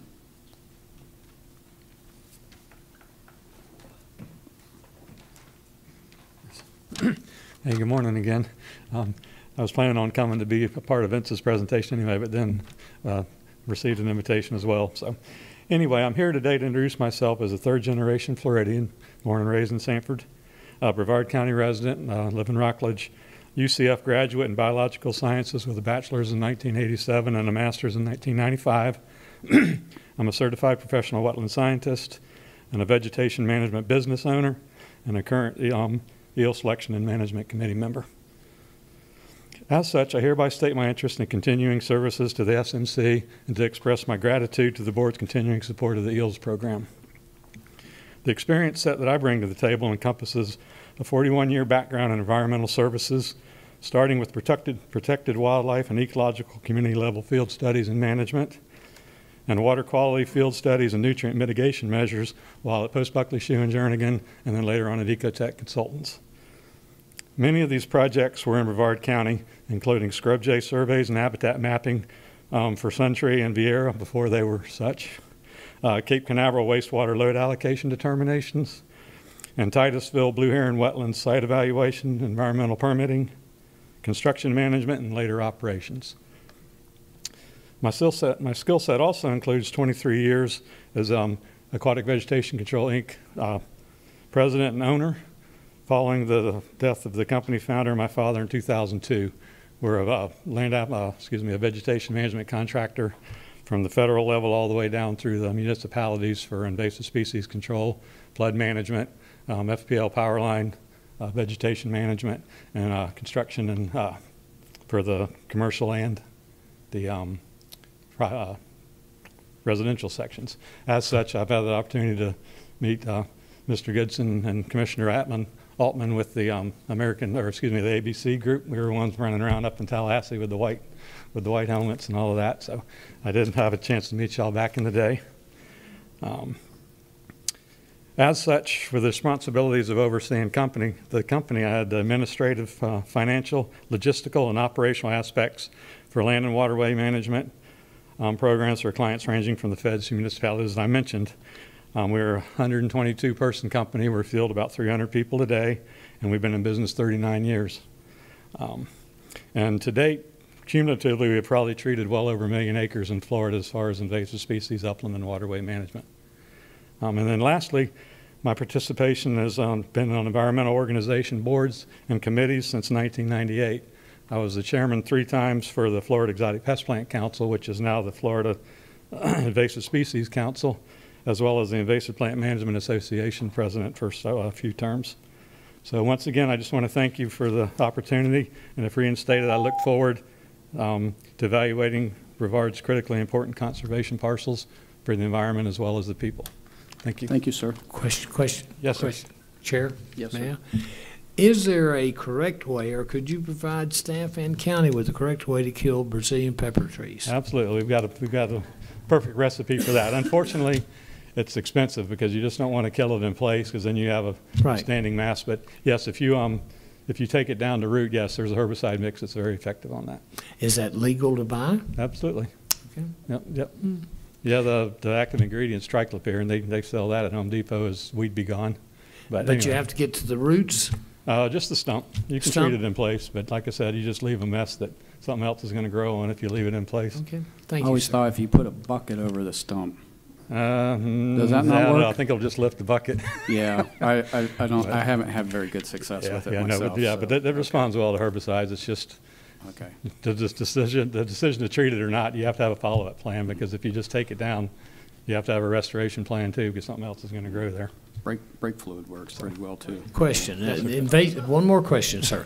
Tell me, what other invasive species don't you like?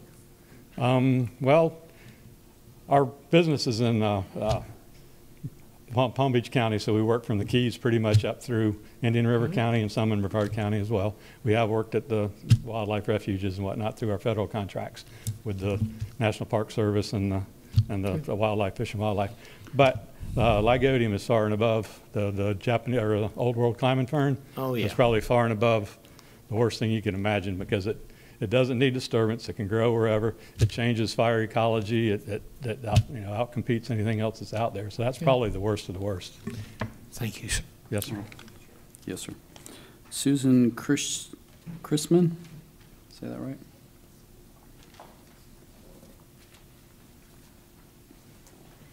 Okay, good morning. I'm Susan Chrisman. Whoops. And sorry about that. Sure. I'm an applicant on the for the EEL as a business applicant. I want to thank Katie Delaney for her staff calling me and emailing me and asking me to come out.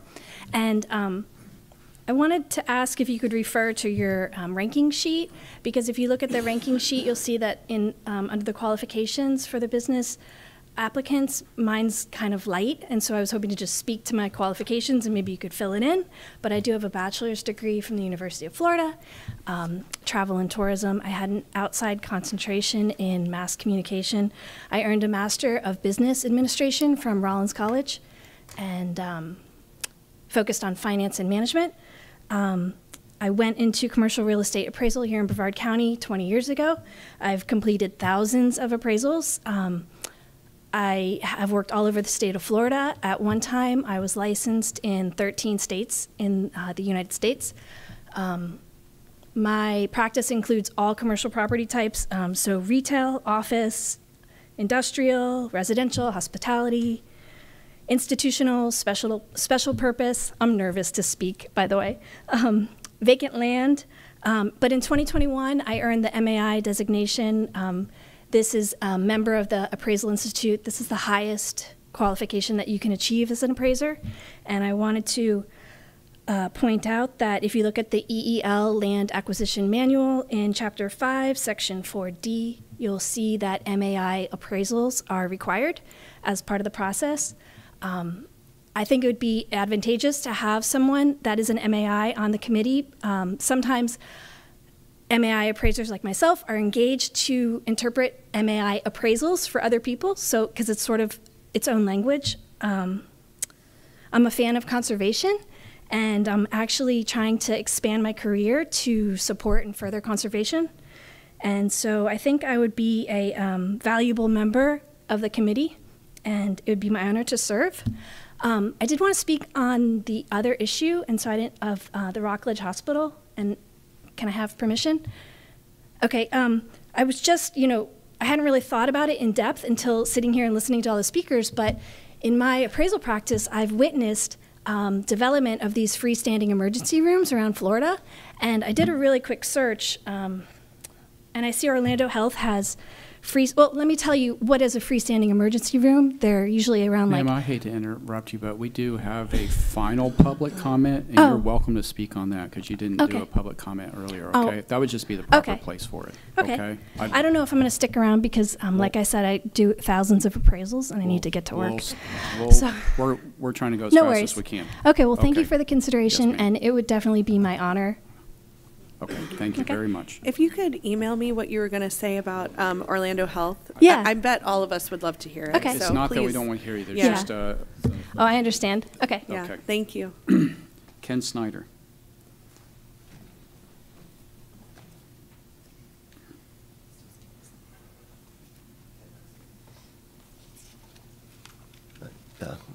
Good morning. My name's Ken Snyder, and you've probably heard me hacking in the back, and I apologize. I'm on the downhill side of a cold.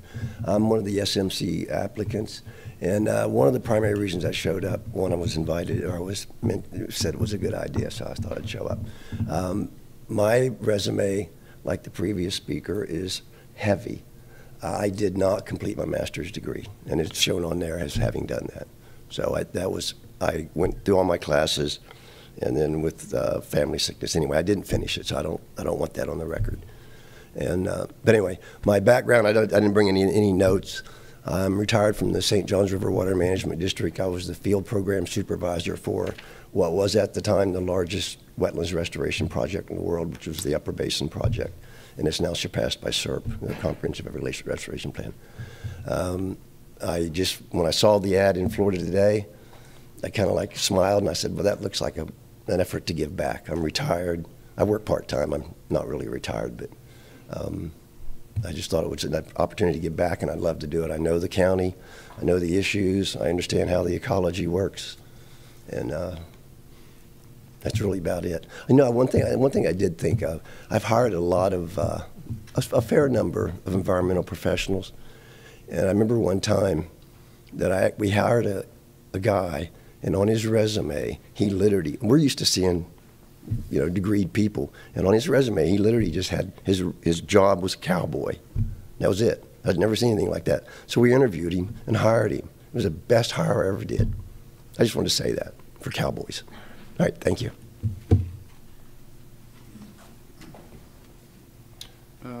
Maryland Civil? Mary Ann. Yeah. I know lots of Marylands, I'm sorry. That's all right. Well, good morning or good afternoon, I'm not quite sure. I too am here because Commissioner Delaney's office contacted me, and I had put in my application. I've been a member of the SMC for the past 2 years. As my resume indicates, I came to Brevard County in 1987 to go to FIT for my graduate study in oceanography and geoscience, and I received my master's degree in that. Since that time, I worked for 30-plus years all over the state of Florida, and especially Brevard County, doing soil and groundwater work. I've done hundreds of environmental site assessments, not only throughout Brevard County, but the state of Florida. And I worked as a professional geologist licensed with the state throughout my career. I retired 3+ years ago. And since that time, I've tried to volunteer quite a bit. Even during my professional career, I volunteered with the Marine Resources Council of East Central Florida. I've been a water quality monitor for them for over 20 years. I also have worked with the city of Palm Bay on numerous projects, environmental projects for the city as a volunteer with the Friends of Turkey Creek and then the Turkey Creek Advocates. And one of our special projects that was completed 2 years ago, we worked with Randy Fine. Randy was able to get us $150,000 of state money to complete a feasibility study of the Turkey Creek watershed. And we got together with the city and their consultants, and the plan was developed and approved by the city 2 years ago. And I'm very proud to say that the city is currently working on the goals that were identified in that study. So I have long been a volunteer, and I really look forward to keeping my volunteer commitment with the SMC. I think the EELS program is tremendous in that 3 times the citizens of Brevard County have approved through taxing themselves to support this program, and I hope the commissioners do the same. One last thing, I see I have 7 seconds. And I'd like to say that Mike Knight and his staff at EELS does a tremendous job with the program. Thank you very much.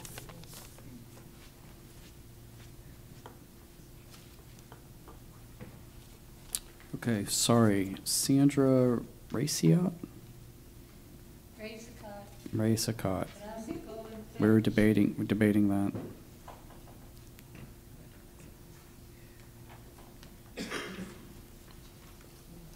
Good morning, everyone. Thank you. Again, Commissioner Delaney, your office called me as well, scared me to death, but thank you for inviting me. I appreciate the invitation. My name is Sandra Racicot, R-A-C-I-C-O-T, graduate of UF with a journalism major and a minor in environmental science. I'm a career paralegal specializing in the areas of corporate law, mergers and acquisitions, commercial and residential real estate transactions. And I received my Florida real estate sales license back in 1989, which remains active. My interest in serving as a volunteer for the EEL Selection and Management Committee stems from my desire to serve the community, specifically with respect to environmental concerns. I previously lived in Melbourne from 2008 to 2011 and had the honor and privilege to serve as a volunteer member of the City of Melbourne's Affordable Housing Committee for a 2-year term. Prior to relocating to Melbourne, I served as a volunteer business analyst with the Florida Atlantic University's College of Business Small Business Development Center in Boca Raton, assisting new entrepreneurs with business development. I find service as a volunteer to be extremely gratifying and rewarding, and I thank you for your consideration. Yes, ma'am. Thank you very much. Ian, back to you, I think. So, Commissioners, we would just ask if there's any discussion that you would have. If not, you go ahead and score on your 2 ranking sheets. And on our ranking sheets, we need to circle something for each person. Correct. 3 being your highest ranked choice, 1 being your lowest. Okay. Same thing on the business ones also, right? Yes, sir. Okay. And then following that, per the county attorney's office, you'll read your scores into the record. We will then take your sheets, go back and tally them, and come back with the results further in the meeting. Okay. Commissioners, we need to take a few minutes and finish these up. Does that sound good? Everybody's done? Well, I want, yeah, I think let's just take 3 minutes and finish this up, okay?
If the clerk wouldn't mind, when we get to the reading point, if you'll just call the roll in the order that we do it in, they'll just keep us, I think, help keep us organized, okay? Donna, if you don't mind.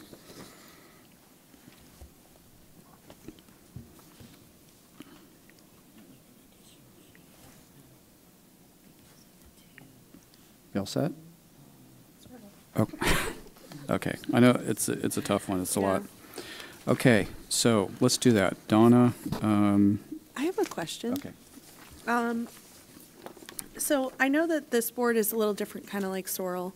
And so is there anything that requires us to go down to these amounts of people, or can we add more alternates? Like, I'm just so troubled with this because we have such incredible qualified people that have applied for this, and I would hate to lose any of their expertise, honestly.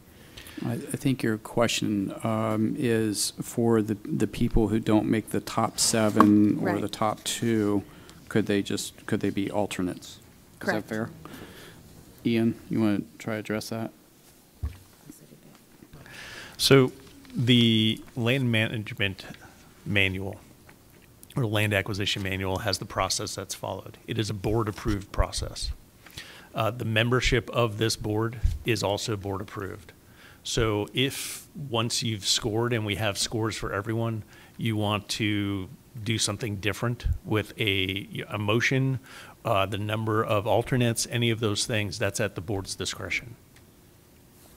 Is that a practical thing? I mean, I would say, again, if you're going to make more alternates, that would be fine. When you start getting larger with actual members, you start having issues that you run into potentially with quorum, as well as being able to manage a group that large. I see that. So we have less of a problem with alternates, though.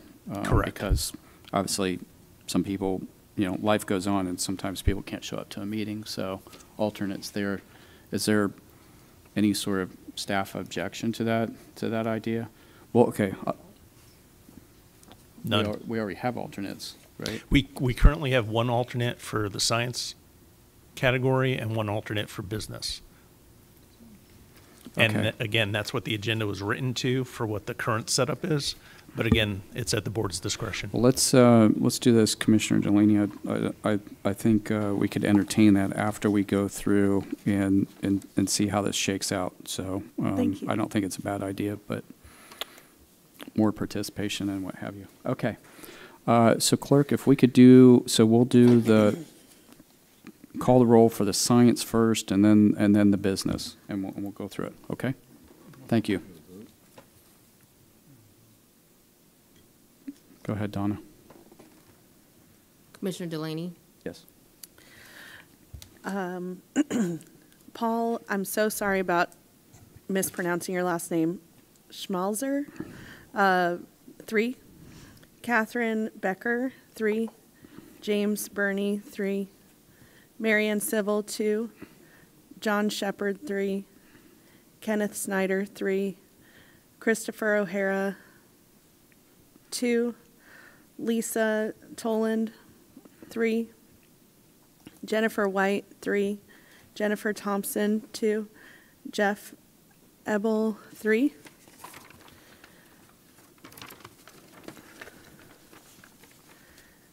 And then Olin Burden, 3. Susan Chrisman, 2. Jason Miller, 3. Tara Miller, 2. Sandra Rickick. I'm so sorry. I'm so sorry, Sandra. 3. Okay. Vice Chair Goodson? Paul, 3. Karen, 3. James, 3. Marianne, 3. John, 3. Kenneth, 3. Christopher, 3. Lisa, 2. Jennifer, 2. Jennifer again, Thompson, 2. And Jeff, 2. Okay, on the business side, Olin, 3. Susan, 1. Jason, 3. Tara, 2. Sandra, 2. Commissioner Atkinson? Paul 3, Catherine 3, James 3, Marianne 1, John 3, Kenneth 3, Christopher 3, Lisa 1, Jennifer 1, Jennifer 1, Jeff 3,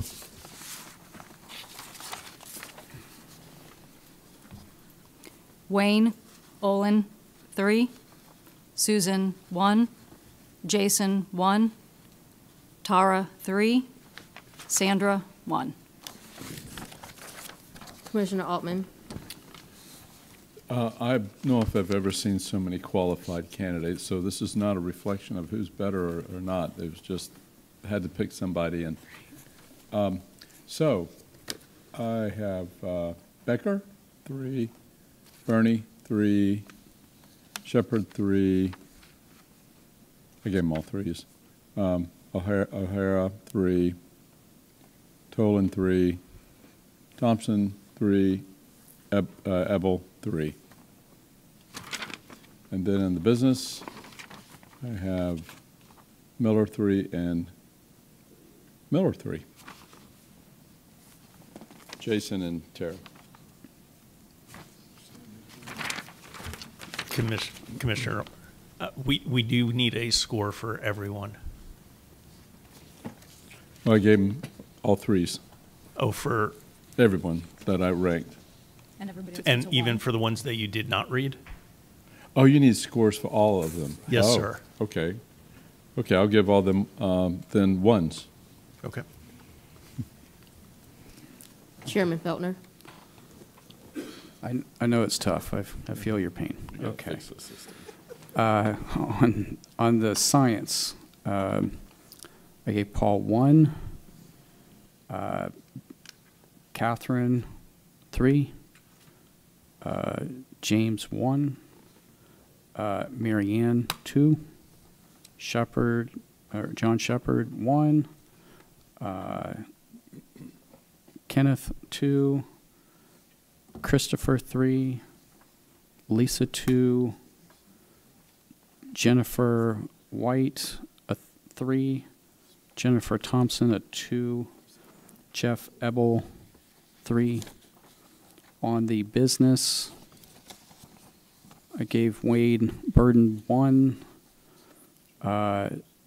Susan 2, Jason Miller 3, and Tara Miller 1, and Sandra Racicott 2.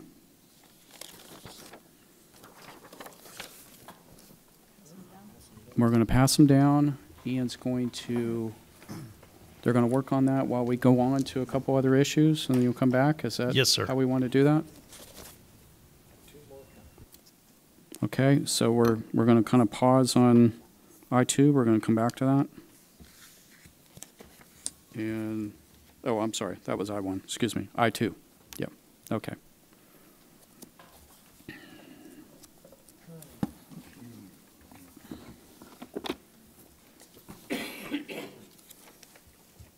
John's in the box. Go ahead, sir. Or you want me to introduce the item? Say again, please, sir. Do you want me to introduce the item, or you? Yes, sir. Okay. You know, I asked on the cultural events if we could come back, and I know that some of you may have some other things that you've chosen in the meantime, but this is what's made it to the agenda. So if you have other things that were not submitted before the agenda came out, then you can simply put that on the next agenda, and we'll discuss it as a group then, because we need to put things on the agenda that we vote for. So based on that, we have 4 total items on there today. Are there questions on the items? No? I just want to say I apologize for that, Chair. I misunderstood. That's okay. I'm gonna give you as many chances as possible on this, okay? So we'll just simply take that up on the next one. We don't have any cards on this either, right? Okay. All right, Commissioners, in discussion on I-2, is there any discussion? So we have Melbourne Art Festival, $15,000. We have Native Rhythms Festival, $5,000. We have Green Gables, $10,000, and Field Manor, $10,000. Discussion on that. I'd like to give Commissioner Altman credit for picking something out of your district, in Commissioner Goodson's district, so I know he appreciates it. Absolutely, Yeah. and hey, we're all one county, and that's such an Absolutely. amazing place. I know they're trying to preserve a big part of Merritt. And that's why I put the traveling wall on there today. I knew that you would all feel like that, so I appreciate that. So with that, is there a motion? We have a motion by Commissioner Goodson. Second. We have a second by Commissioner Delaney. Clerk will call the roll. Commissioner Delaney, Yes. Vice Chair Goodson, Yes. Commissioner Atkinson, Yes. Commissioner Altman, Yes. Chairman Feltner. Yes. We'll show that passes 5-0. Commissioners, thank you very much. And Mr. Chairman, may I commend you for your leadership for bringing this up at the last meeting? I appreciate you saying that, sir. Okay, we're going to go to J2.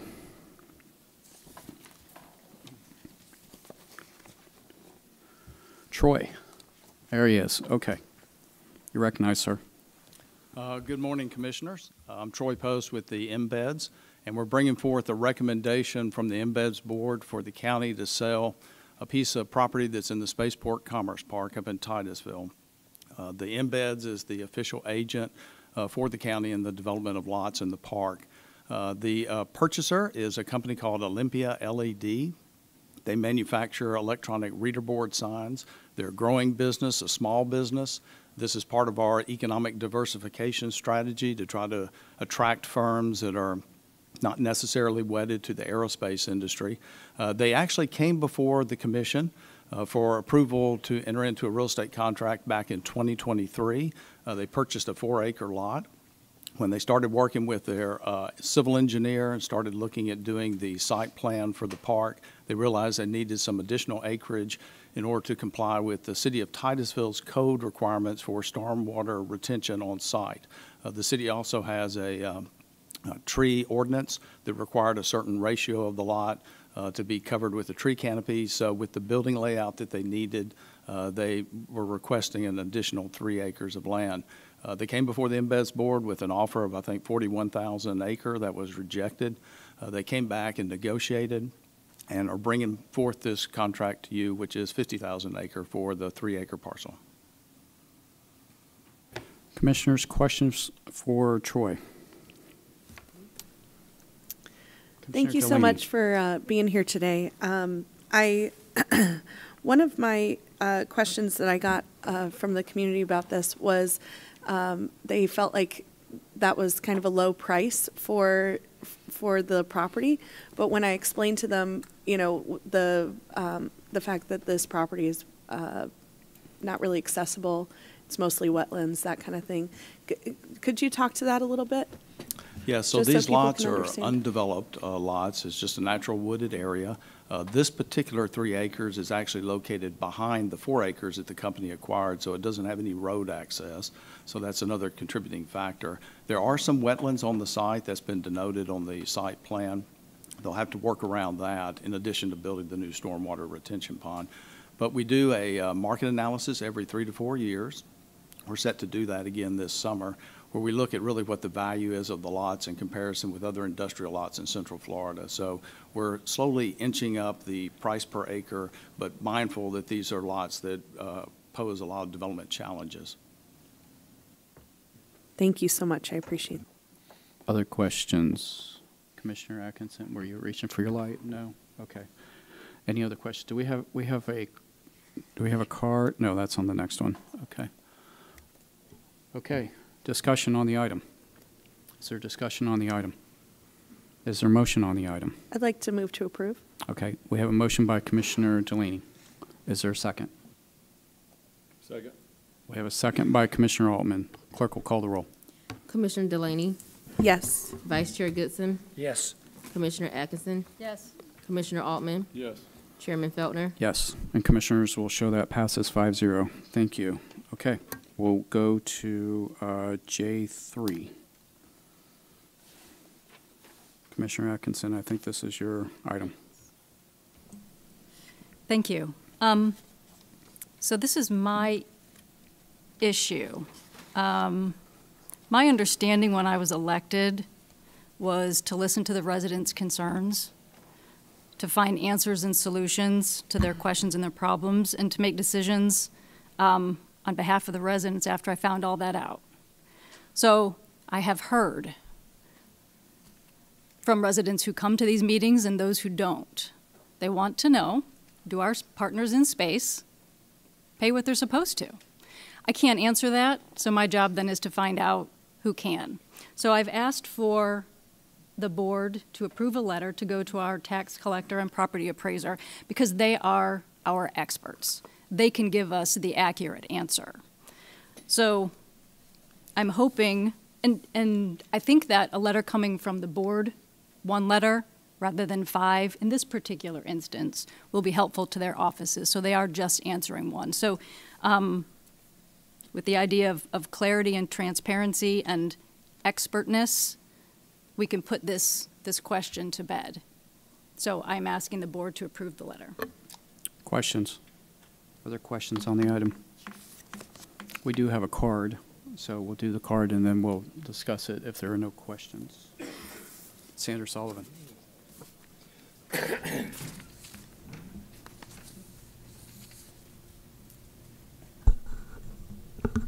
Sandra Sullivan, South Patrick Shores. So this is one of the issues I have brought up. I've done considerable research on this. So from everything I've read, and this document was actually provided to me by our property appraiser, the leased lands of federal lands are required, or is the option of the local entity to collect taxes when they are leased to private entities. And there are 2 separate laws, one for military DOD lands and one that are not DOD. 60% of property in Brevard County is government-owned land. I'm not quite sure exactly what the federal portion of that is, but pretty significant. But now we're moving into, a lot of entities here privately. The appeals court said the Military Leasing Act, the federal statute that authorizes U.S. military to lease surplus lands to private entities, says the interest in the leasee of the property leased under the statute may be taxed by state and local governments. Taxation in federal areas, which is this document, much case law that the local jurisdiction has the right to collect tax. Accordingly, states and local government may generally impose non-discriminatory taxes on federal contractors and lessees of federally owned property under United States versus Muskegon. Holding leases and uses of federal land for profit was not immune from tax.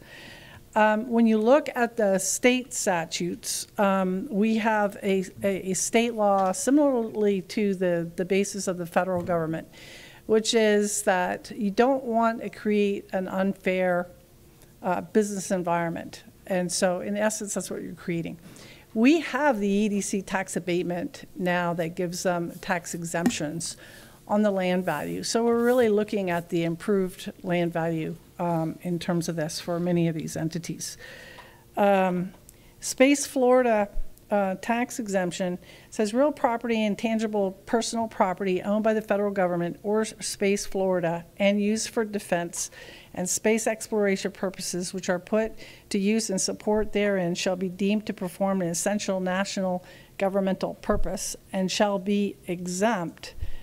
But when you read the federal law on government purpose, it's only exempt for income tax, not property tax. So this is owned by leasee as used in this chapter does not include the personal property, buildings, or other real property improvements used, blah, blah, blah, blah, blah. So the point is, just like the EDC tax exempts the land, so does Space Florida, but not the improvements. And my suggestion, just to wrap up, is not to go to our constitutional officers, who are wonderful, but to do an AG legal opinion, because we have huge fiscal problems going forward in Brevard County, and if this is a taxable income we could bring in, it would be certainly fair for the 2 richest men in the world. Thanks. Sir? Question. Morris, did you not have a tax receipt that showed $6 million of revenue to the county from, was it Blue Origin. Blue Origin, correct? And that's on their buildings, correct? Approximately, yes. That's on their tangible personal property, which the county commission does set millage rates and impose the tax on those facilities, but it's the property appraiser who both assesses the property values and also determines whether there are any applicable exemptions that exempt them from payment of that tax. I'm all for this letter as long as, Commissioner, it goes through Morris to make sure, because I don't want to get it screwed up with defense land, meaning the Air Force Station, Patrick. And I want it to stay mainly in the embed tax area in Merritt Island. Now, you can't go after NASA, I don't think. That's federal, right? So that being said, there's only two people, if I'm not mistaken. Is it true, Commissioner, two people? That would be SpaceX and Blue Origin? I don't know. I don't either, so. Yeah, I don't know what other private tenants are up there that might. Okay. Well, I think NASA, You're required just to pay if we're tangible being personal technical about this, or the Space Force, they're immune from taxation. Correct. I agree with that totally. So there's some, But that's where I don't want to get it confused. I'd like for this answer to be one time put to bed, just like the commissioner wants. okay. Then that's over. Unless you want to go federal or state and change something, correct? I don't think there is any question that those private tangible personal property and leasehold interests of private lessees can be taxed. The question is, how are they assessed? And then there are exemptions that apply, so that might exempt them from payment of the tax if they're applicable. Well, I hope we find this out, and I hope we put it to bed one time. Okay. Any other discussion on the item? I just had a question.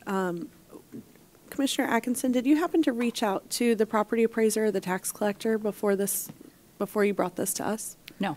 Okay. Commissioner Altman?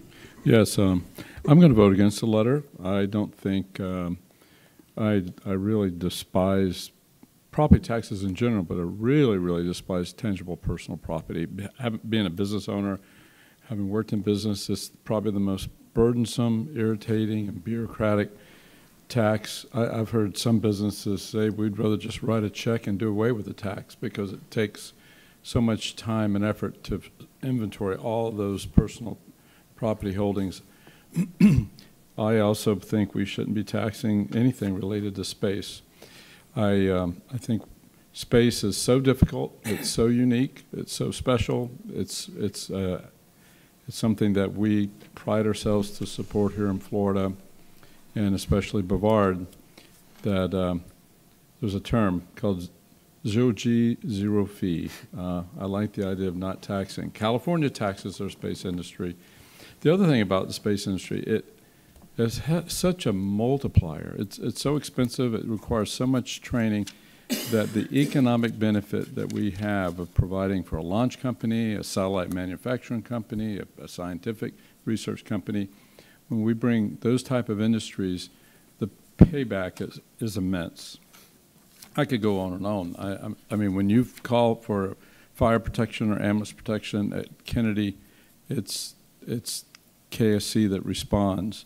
So they're not impacting our services like other areas. So I just don't feel good about it. I'm going to vote against it. I kind of like to see us go in the other direction. I like what the governor's doing, looking at possibly doing away with property taxes.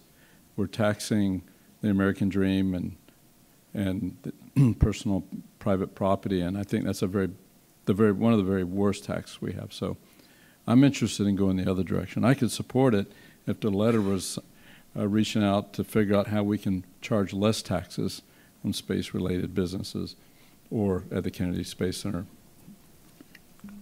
Commissioner Atkinson, thank you for... Yeah. So I just want to make sure that we're all clear that I'm not commenting on whether or not they should pay or how much they should pay. Mm-hmm. What I'm commenting on is the transparency so that we understand what they are paying. So if later on down the line we decide, hey, we want to make sure that we're all comfortable because we want them to stay as space partners. But I need it to be very clear that I am not commenting on if they should or how much they should. This is just a letter for transparency so that we are all very clear what the case actually is. Sir? And I respect that. I respect that and really respect you. Don't take it personal. It's just a personal thing, but I understand where you're coming from.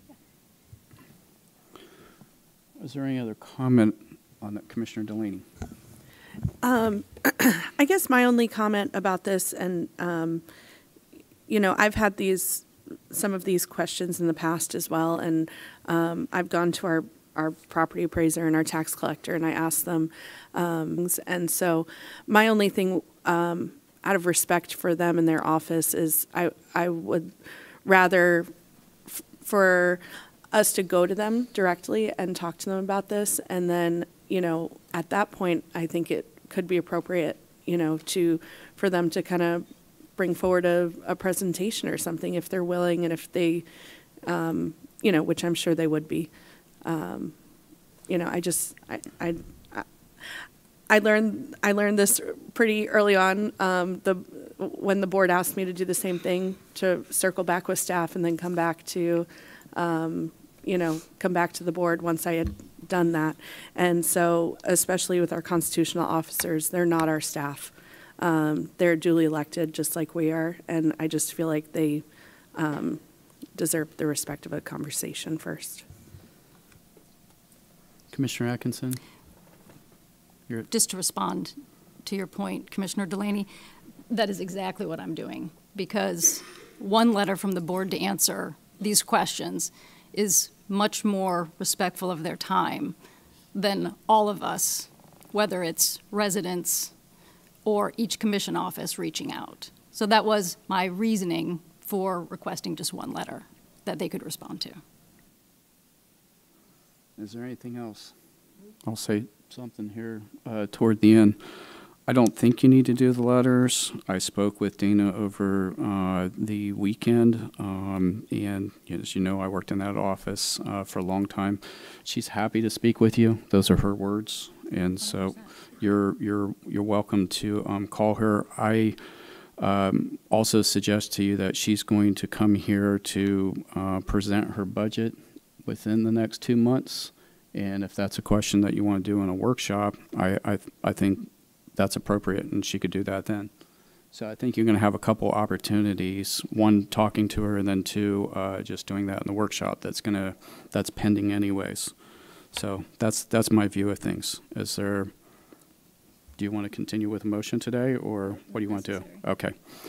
All right. I'll tell you what, before we do Ian, the young lady, I'm sympathetic to Susan. I think you wanted to speak on that item. Let's do that so you can get to work. And then we'll finish up with, Is it okay I came up? That's great. Okay, yeah. You did it the right way. We appreciate the other card. Well, so thank you. Commissioner Delaney's staff assisted me, so thank you. All right. Yeah, so in my perspective, I'm witnessing a lot of these freestanding emergency rooms being built around the state of Florida, and so I was just sort of brainstorming here, listening to the discussion, and thought, well, gosh, could that be a possible solution in Rockledge? Because freestanding emergency rooms are, I looked it up, 10 to 20,000 square feet, and they're usually constructed on commercial out parcels. So, like, you know, this would be an alternative to a site where you might put a Wawa or fast food. And their Orlando Health, on their website, they list freestanding emergency rooms: Leesburg, Claremont, Kissimmee, Lake Mary, Orlando, Davenport, and then their competitor, who also has presence here, Advent Health. I know that they have locations, Waterford Lakes, and several in Orlando, Millennia, Disney World. So anyways, I don't know, maybe it would be advantageous to entertain a discussion about putting a freestanding emergency room in Rockledge, because it appears that they get constructed much faster than a typical hospital on a much smaller site, and then it wouldn't have all of the other services provided that are going to, you know, affect the bottom line. Just wanted to throw that out there. That's all. Thank you. Okay. Can I ask a question? Yes, ma'am. I don't know if you would know the answer to this, and if not, I'll look to my staff. Maybe some of them know. But do you know these freestanding emergency rooms, do you know if they are capable of stabilizing a patient, like say that has a heart attack or a stroke, to get them to like a hospital? I mean, I'm not I didn't think so. Yeah. But if you looked on Orlando Health, they do have a description of the services provided in the freestanding emergency rooms, and it does talk about heart attacks. Right. And Awesome. Yeah. Thank you. Thank you for that. I didn't know if Pat or Orlando, if either of y'all know the answer to that. About the freestanding emergency room. He can just come up podium real quick if you want to, Chief. If you guys know if those have the capability of stabilizing a patient to get them to a hospital. So the answer, Commissioner, is yes. They have the capability of stabilizing them. However, many of them actually end up transporting the patient to what we call basically the mothership. So they can certainly take them, stabilize them, and then ship them out to their larger facility. Do you think that with this, I know that the hospital at large needs some major renovations, but Rockledge Hospital has stuff like a helipad, you know, and I didn't know if, and you probably don't have the answer to this, but I would think to renovate a smaller space within that hospital would be more possible, and the fact that it has the helipad, even if they can't totally treat the patient from A to Z, maybe they could at least triage them, get them in the helicopter, and, you know, I don't know if that's a thing that's possible. Yeah, I mean, our greatest priority is just being able to transport those critical patients to the closest facility. And, yeah, this is going to hurt. Thanks. Thanks, Chief. Okay. Ian, you ready, sir? Yes, thank you, Commissioners. We actually did end up with a tie in both categories. So we would request the board's consideration of voting for the uncontested science applicants. We would then take you through the process for breaking the tie, appointing the final member, and then have a discussion regarding alternates, and then go through the same thing with the business category. Okay, well, walk us through this step by step, and we'll play along. So the highest rank on science, Christopher O'Hara and Jeff Ebel both had 14 points. Catherine Becker, James Burney had 13. John Shepard had 13. Kenneth Snyder had 12, and then we tied at 11. So we would ask for a motion for those first 6 to appoint them as members, if that is the board's wish. Okay. Okay, we have a motion by Commissioner Atkinson. We have a second by Commissioner Delaney. Clerk will call the roll. Commissioner Delaney? Yes. Vice Chair Goodson? Yes. Commissioner Atkinson? Yes. Commissioner Altman? Yes. Chairman Yes. Feltner? Yes. Okay, thank you. So Paul Schmalzer and Lisa Toland both tied with 11 points. So we would ask for a motion to appoint one of them and then appoint the other as an alternate, or appoint the rest as an alternate as the board wishes. Who was the second person that you said? I'm sorry about that. It was Paul Schmalzer and Lisa Toland. If you do appoint Mr. Schmalzer, it would require a supermajority. I would like to move to approve Paul for the position. Okay, we have a motion by Commissioner Delaney for Paul, and we have a second by Commissioner Atkinson. Any other discussion on that? No? Clerk will call the roll. Commissioner Delaney? Yes. Vice Chair Goodson? Yes. Commissioner Atkinson? Yes. Commissioner Altman? Yes. Chairman Feltner? Yes. All right. Okay. Normally, if we had just one alternate, we would ask you to appoint Lisa Toland as an alternate, since she was the next highest ranked. But as you heard, the board wanted to have maybe some discussion regarding what to do with alternates. What's the pleasure here, Commissioners, on the alternate question? I would, if there's board support, I would love to make a motion to approve the rest of the candidates as alternate members. Now, how many alternates would that give you? 1, 2, 3, 4. On the business one? No, On that's the just on science? the science side. On the science? So you have how many members versus? 7 members, 4 alternates on the science category. Okay, and the alternates only vote when a regular member isn't there. Is there any concerns by staff in something like that? No? All right, Commissioner. What's that? No, anything else? Okay. Is it? I'm sorry. Go ahead, Commissioner. If you had 4 alternates, right? And everybody, no, and one person who was elected to be on the board was not there, which of the four would vote? We typically would base it on your rankings from today and the score from today and who was in attendance.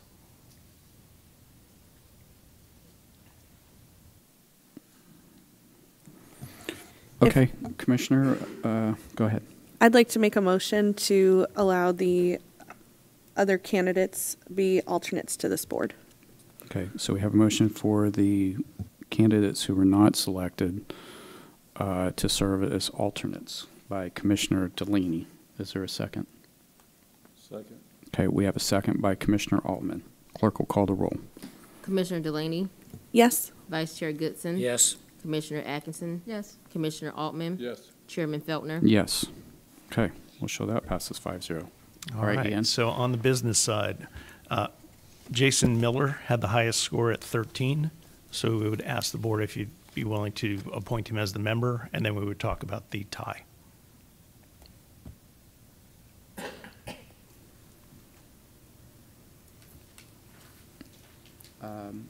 Do we need to vote on Mr. Miller separate and then talk about the tie? Is that what we want to do?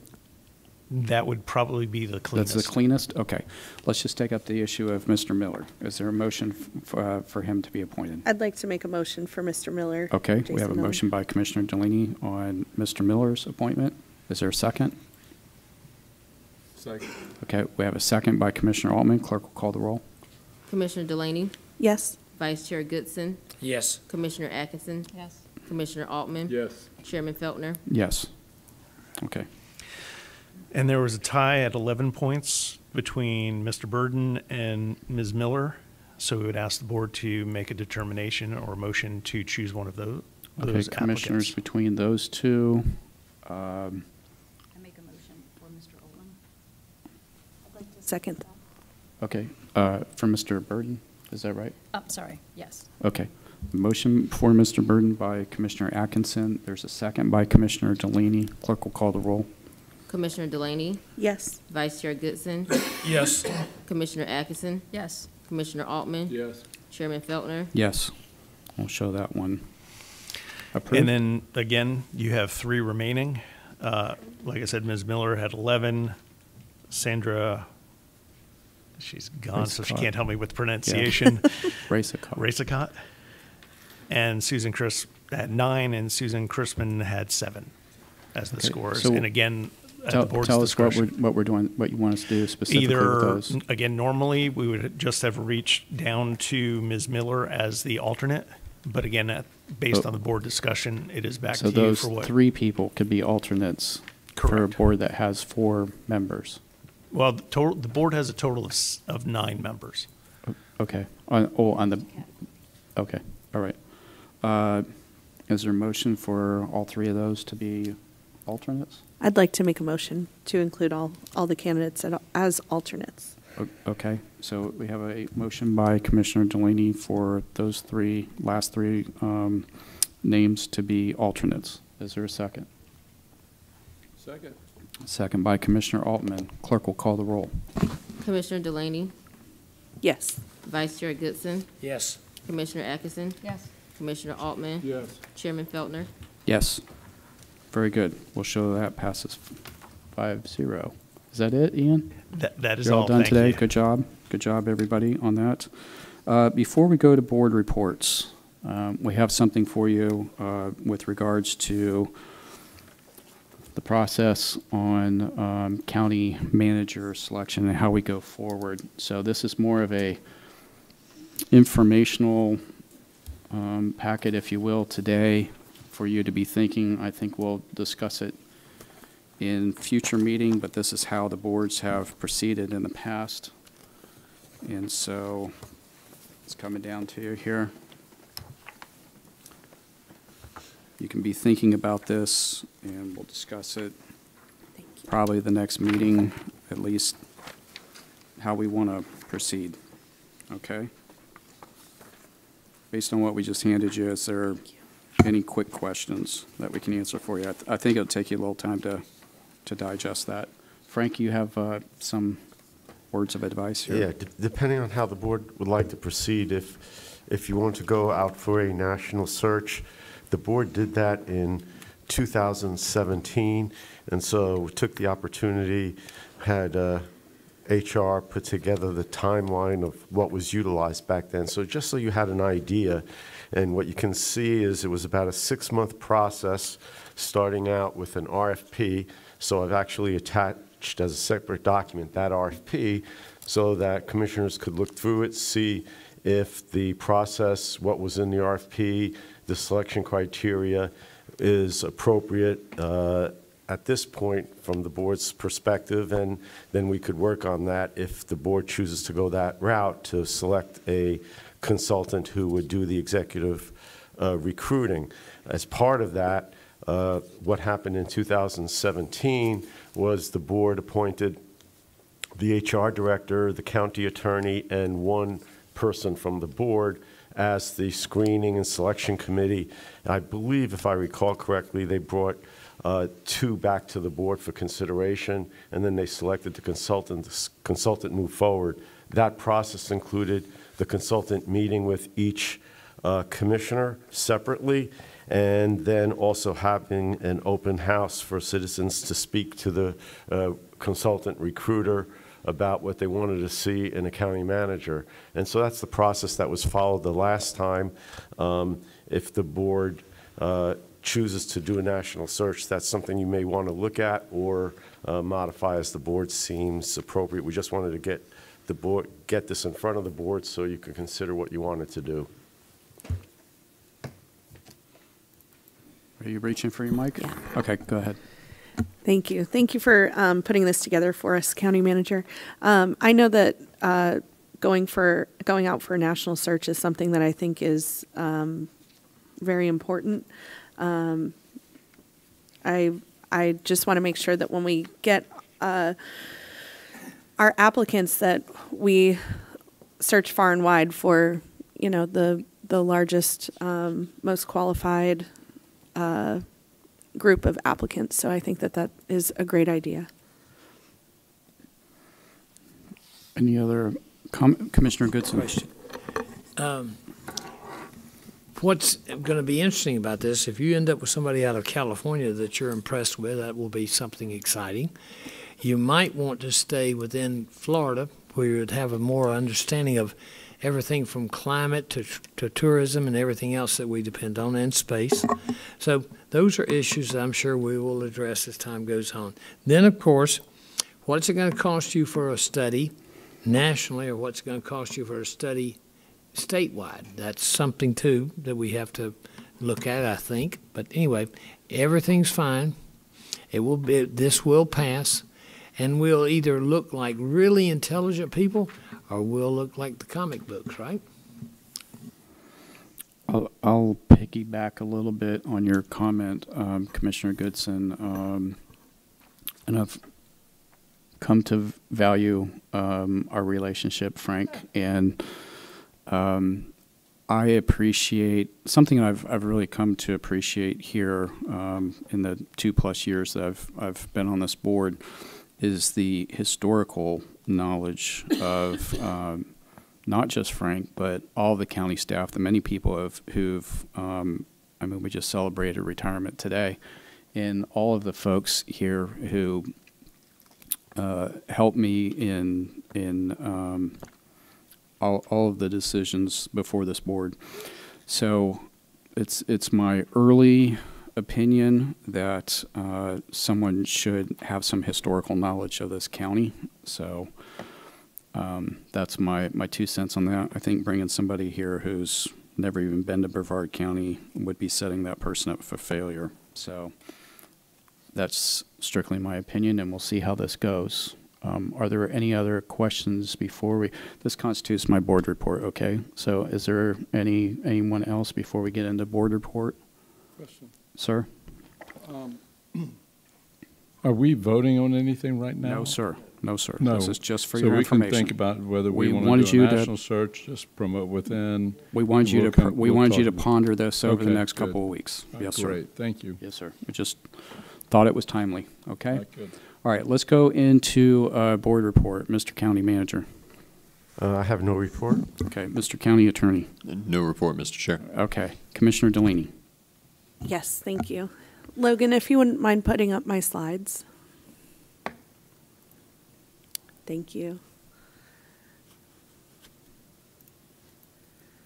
So I just wanted to give a little update on what some of the things we've been up to in D1. We had our first canvassing board meeting, and shout out to our SOE and all of the people, the great people that work for him. It was really interesting watching the logic and accuracy test of our voting machines. And I got to see firsthand the difference between the machines that, the new machines that we're going to be getting and the machines that we currently have. And it's, it was made very clear that those are very needed. So, and, you know, of course, all the tests and stuff came out great. There were no issues there. And I know that our board was all there, but we had our first annual Speak Up Brevard workshop.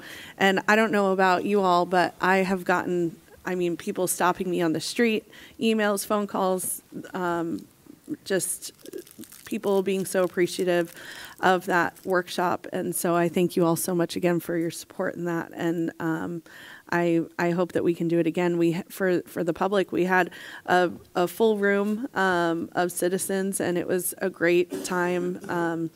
Just so positive. The energy in that room was incredible. It was really great to see the community come together with great ideas and solutions. So I hope that we get to do that again. I had a tour of the Warbird Museum. And the people there, they just blow me away. I mean, they're totally run, for the most part, by volunteers. Even the people who restore the airplanes, the sheet metal mechanics, and I mean, these are highly skilled people that are volunteering their time doing these things. And I just think that's so incredible. I also went on a tour to the Waste Management Recycling Center. And I'm happy to report that they said, they told me that 80% of the material they get in that recycling center, they are able to recycle, which that statistic to me was just incredible. I honestly was a skeptic of, you know, how much of the stuff that goes in our yellow top can actually gets reused. And I was happy to hear that 80% of it gets. Did they tell you what the most valuable thing is? Oh, aluminum, of course. Nope. The aluminum cans. No? Not when I was out there. Oh, okay. A yellow kitty litter box. Oh. They have one company that buys those specifically. Oh, okay. And I was surprised by that too. So they set that aside, a certain yellow kitty litter box. Okay. Most valuable. And I also went to the 39th Annual Junior Achievement Business Hall of Fame Gala, and that was really incredible, just to highlight some of our amazing students here in Brevard County and our business partners that take the time out of their day to mentor these kids, and they just do a really amazing and beautiful thing for our community. So I just wanted to give them a shout out. And I also had the opportunity to go to a couple of the opening day ceremonies for our Little League. And Mims Little League, shout out to them, because they actually let me give the first pitch and gave me a little souvenir, which is really special. And so shout out to all of our Little Leagues out there. You guys do an incredible job for our kids here in Brevard County, and you help shape our future. So I just wanted to give a little shout out to that. And so the next thing I wanted to talk about was the, Logan, if you wouldn't mind putting up the slide of the picture of the org chart. We had talked about at our workshop, you know, the public participation. And one of the things that I just wanted to bring up was, you know, at the top of our organization, the whole reason why we're here is for the citizens. And I just really feel passionate that in our workshops, if we can't have people speak, for every item, that people be able to speak before and after we start and finish. Only because, like, for instance, at our last budget workshop, there was only one speaker, and they had to sit through, while it's great information, they had to sit through hours of presentations to be able to speak to us. And I just really feel like we could let people say their piece, and that way they could get on with their day if they so choose. And the other thing for the budget workshops is that I just really feel like, while, yes, it's our opportunity to hear from the staff in this, I feel like it's also our opportunity to hear from the citizens and hear their concerns, their ideas, their the things that they want to see prioritized. And just the more that we can get citizen participation, I feel like the more we can bring the government and the people together and get to a place where everybody's happy. Okay, Commissioner Goodson on board report. I'm so sorry. There was one more. If you wouldn't mind putting up the Orlando Health one. And I know that we already spoke about this a little bit, but I just had to bring up another point about this. Rockledge Hospital received 8,432 patients last year, transported by BCFR EMS alone. And so there's quite a bit of our people just being transported by our services. That is averaging, and this is from our chief medical officer, this is averaging one emergent ambulance arrival per hour. And so that is pretty serious. We have 3,177 pediatric patients, mostly young children, 503 OB cases, 246 documented stroke patients, and 100 STEMI heart attacks. And this is the major heart attack cases requiring immediate catheterization. And it's also the second highest volume of STEMI patients countywide. So, this is pretty extensive. And I was talking with one of our chiefs. I think is that you back there, Orlando? I couldn't. Mm-hmm. I didn't know if you wanted to chime in about anything else about this, the percentage and whatnot that we had talked about before. If you wouldn't mind coming and chiming in about that.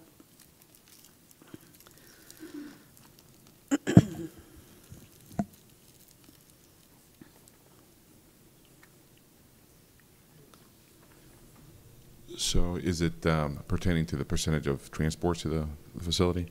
Yeah, so according to the state, basically every time our paramedics, EMTs write a report, it goes into this big data bank. And what the state has conveyed to us is that once they pull all that data, it's anywhere between 15 and 20% of our total call volume. You can say 15 or 20%, but at the end of the day, we're looking at like 8,000 calls. So it is a significant impact. I mean, there's no doubt, and our concern is, our primary, initiative is to make sure that we have the necessary resources available to meet the needs of our community. And come April 7th, it's, that's our date. So there's no going back. So that's our priority. And so I didn't know. Thank you so much for that. I didn't know if Morris, maybe you could help me with this. What would be possible, but I really feel like we need to get to the table somehow, if they're willing, with Orlando Health and some of our leadership from Fire Rescue, and I don't know if the entire board or a board representative, or and pull together the foundation, and even invite Representative Soroy, if he could, I know that he's in the middle of session, but somebody from his office. I just have a really hard time sitting back and just watching this thing fold without us doing everything in our power to. I think your state representative's working on this. Okay. He was very clear on that he wants to prevent that too. So Okay. He's doing what he can in Tallahassee. There's Right. limits on what he can do here or what we can do here, but he's doing what he can up there. Right. Please believe. Okay. And so I don't know if there's anything anything more we can do to like bring everybody to the table and talk about possible solutions.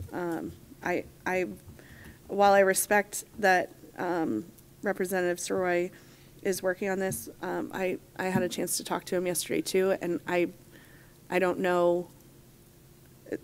I didn't get any clear answers, and for somebody who lives in this community that's going to be affected, I really feel like Sometimes in there's the legislative session, there's opportunity and there's just a time for things, and so I think he's working with staff to try to figure out what could be done, and then when the opportunity presents itself. So give him a chance. He doesn't want this either.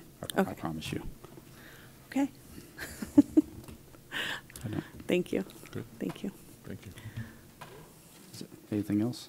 No, that's it. Thank you. Okay. All right, Commissioner Goodson, you said no. Commissioner Atkinson. I just wanted to point out, received an email, and it looks like this year over $60,000 was raised. Thank you to staff for giving their time and their resources for the United Way. The email that we have from Griselda Clark is thanking all the directors and specifically Frank Abate and Jim Lazenfeld. Very good. Commissioner Altman. Have no report. I said what I needed to say about Representative Soroy's efforts in Tallahassee on the Orlando health situation. And then also I had for you the county manager information. So we'll see you on April 8th. Thank you. Or I'm sorry, we have planning and zoning on Thursday. So we'll see you Thursday. Thank you.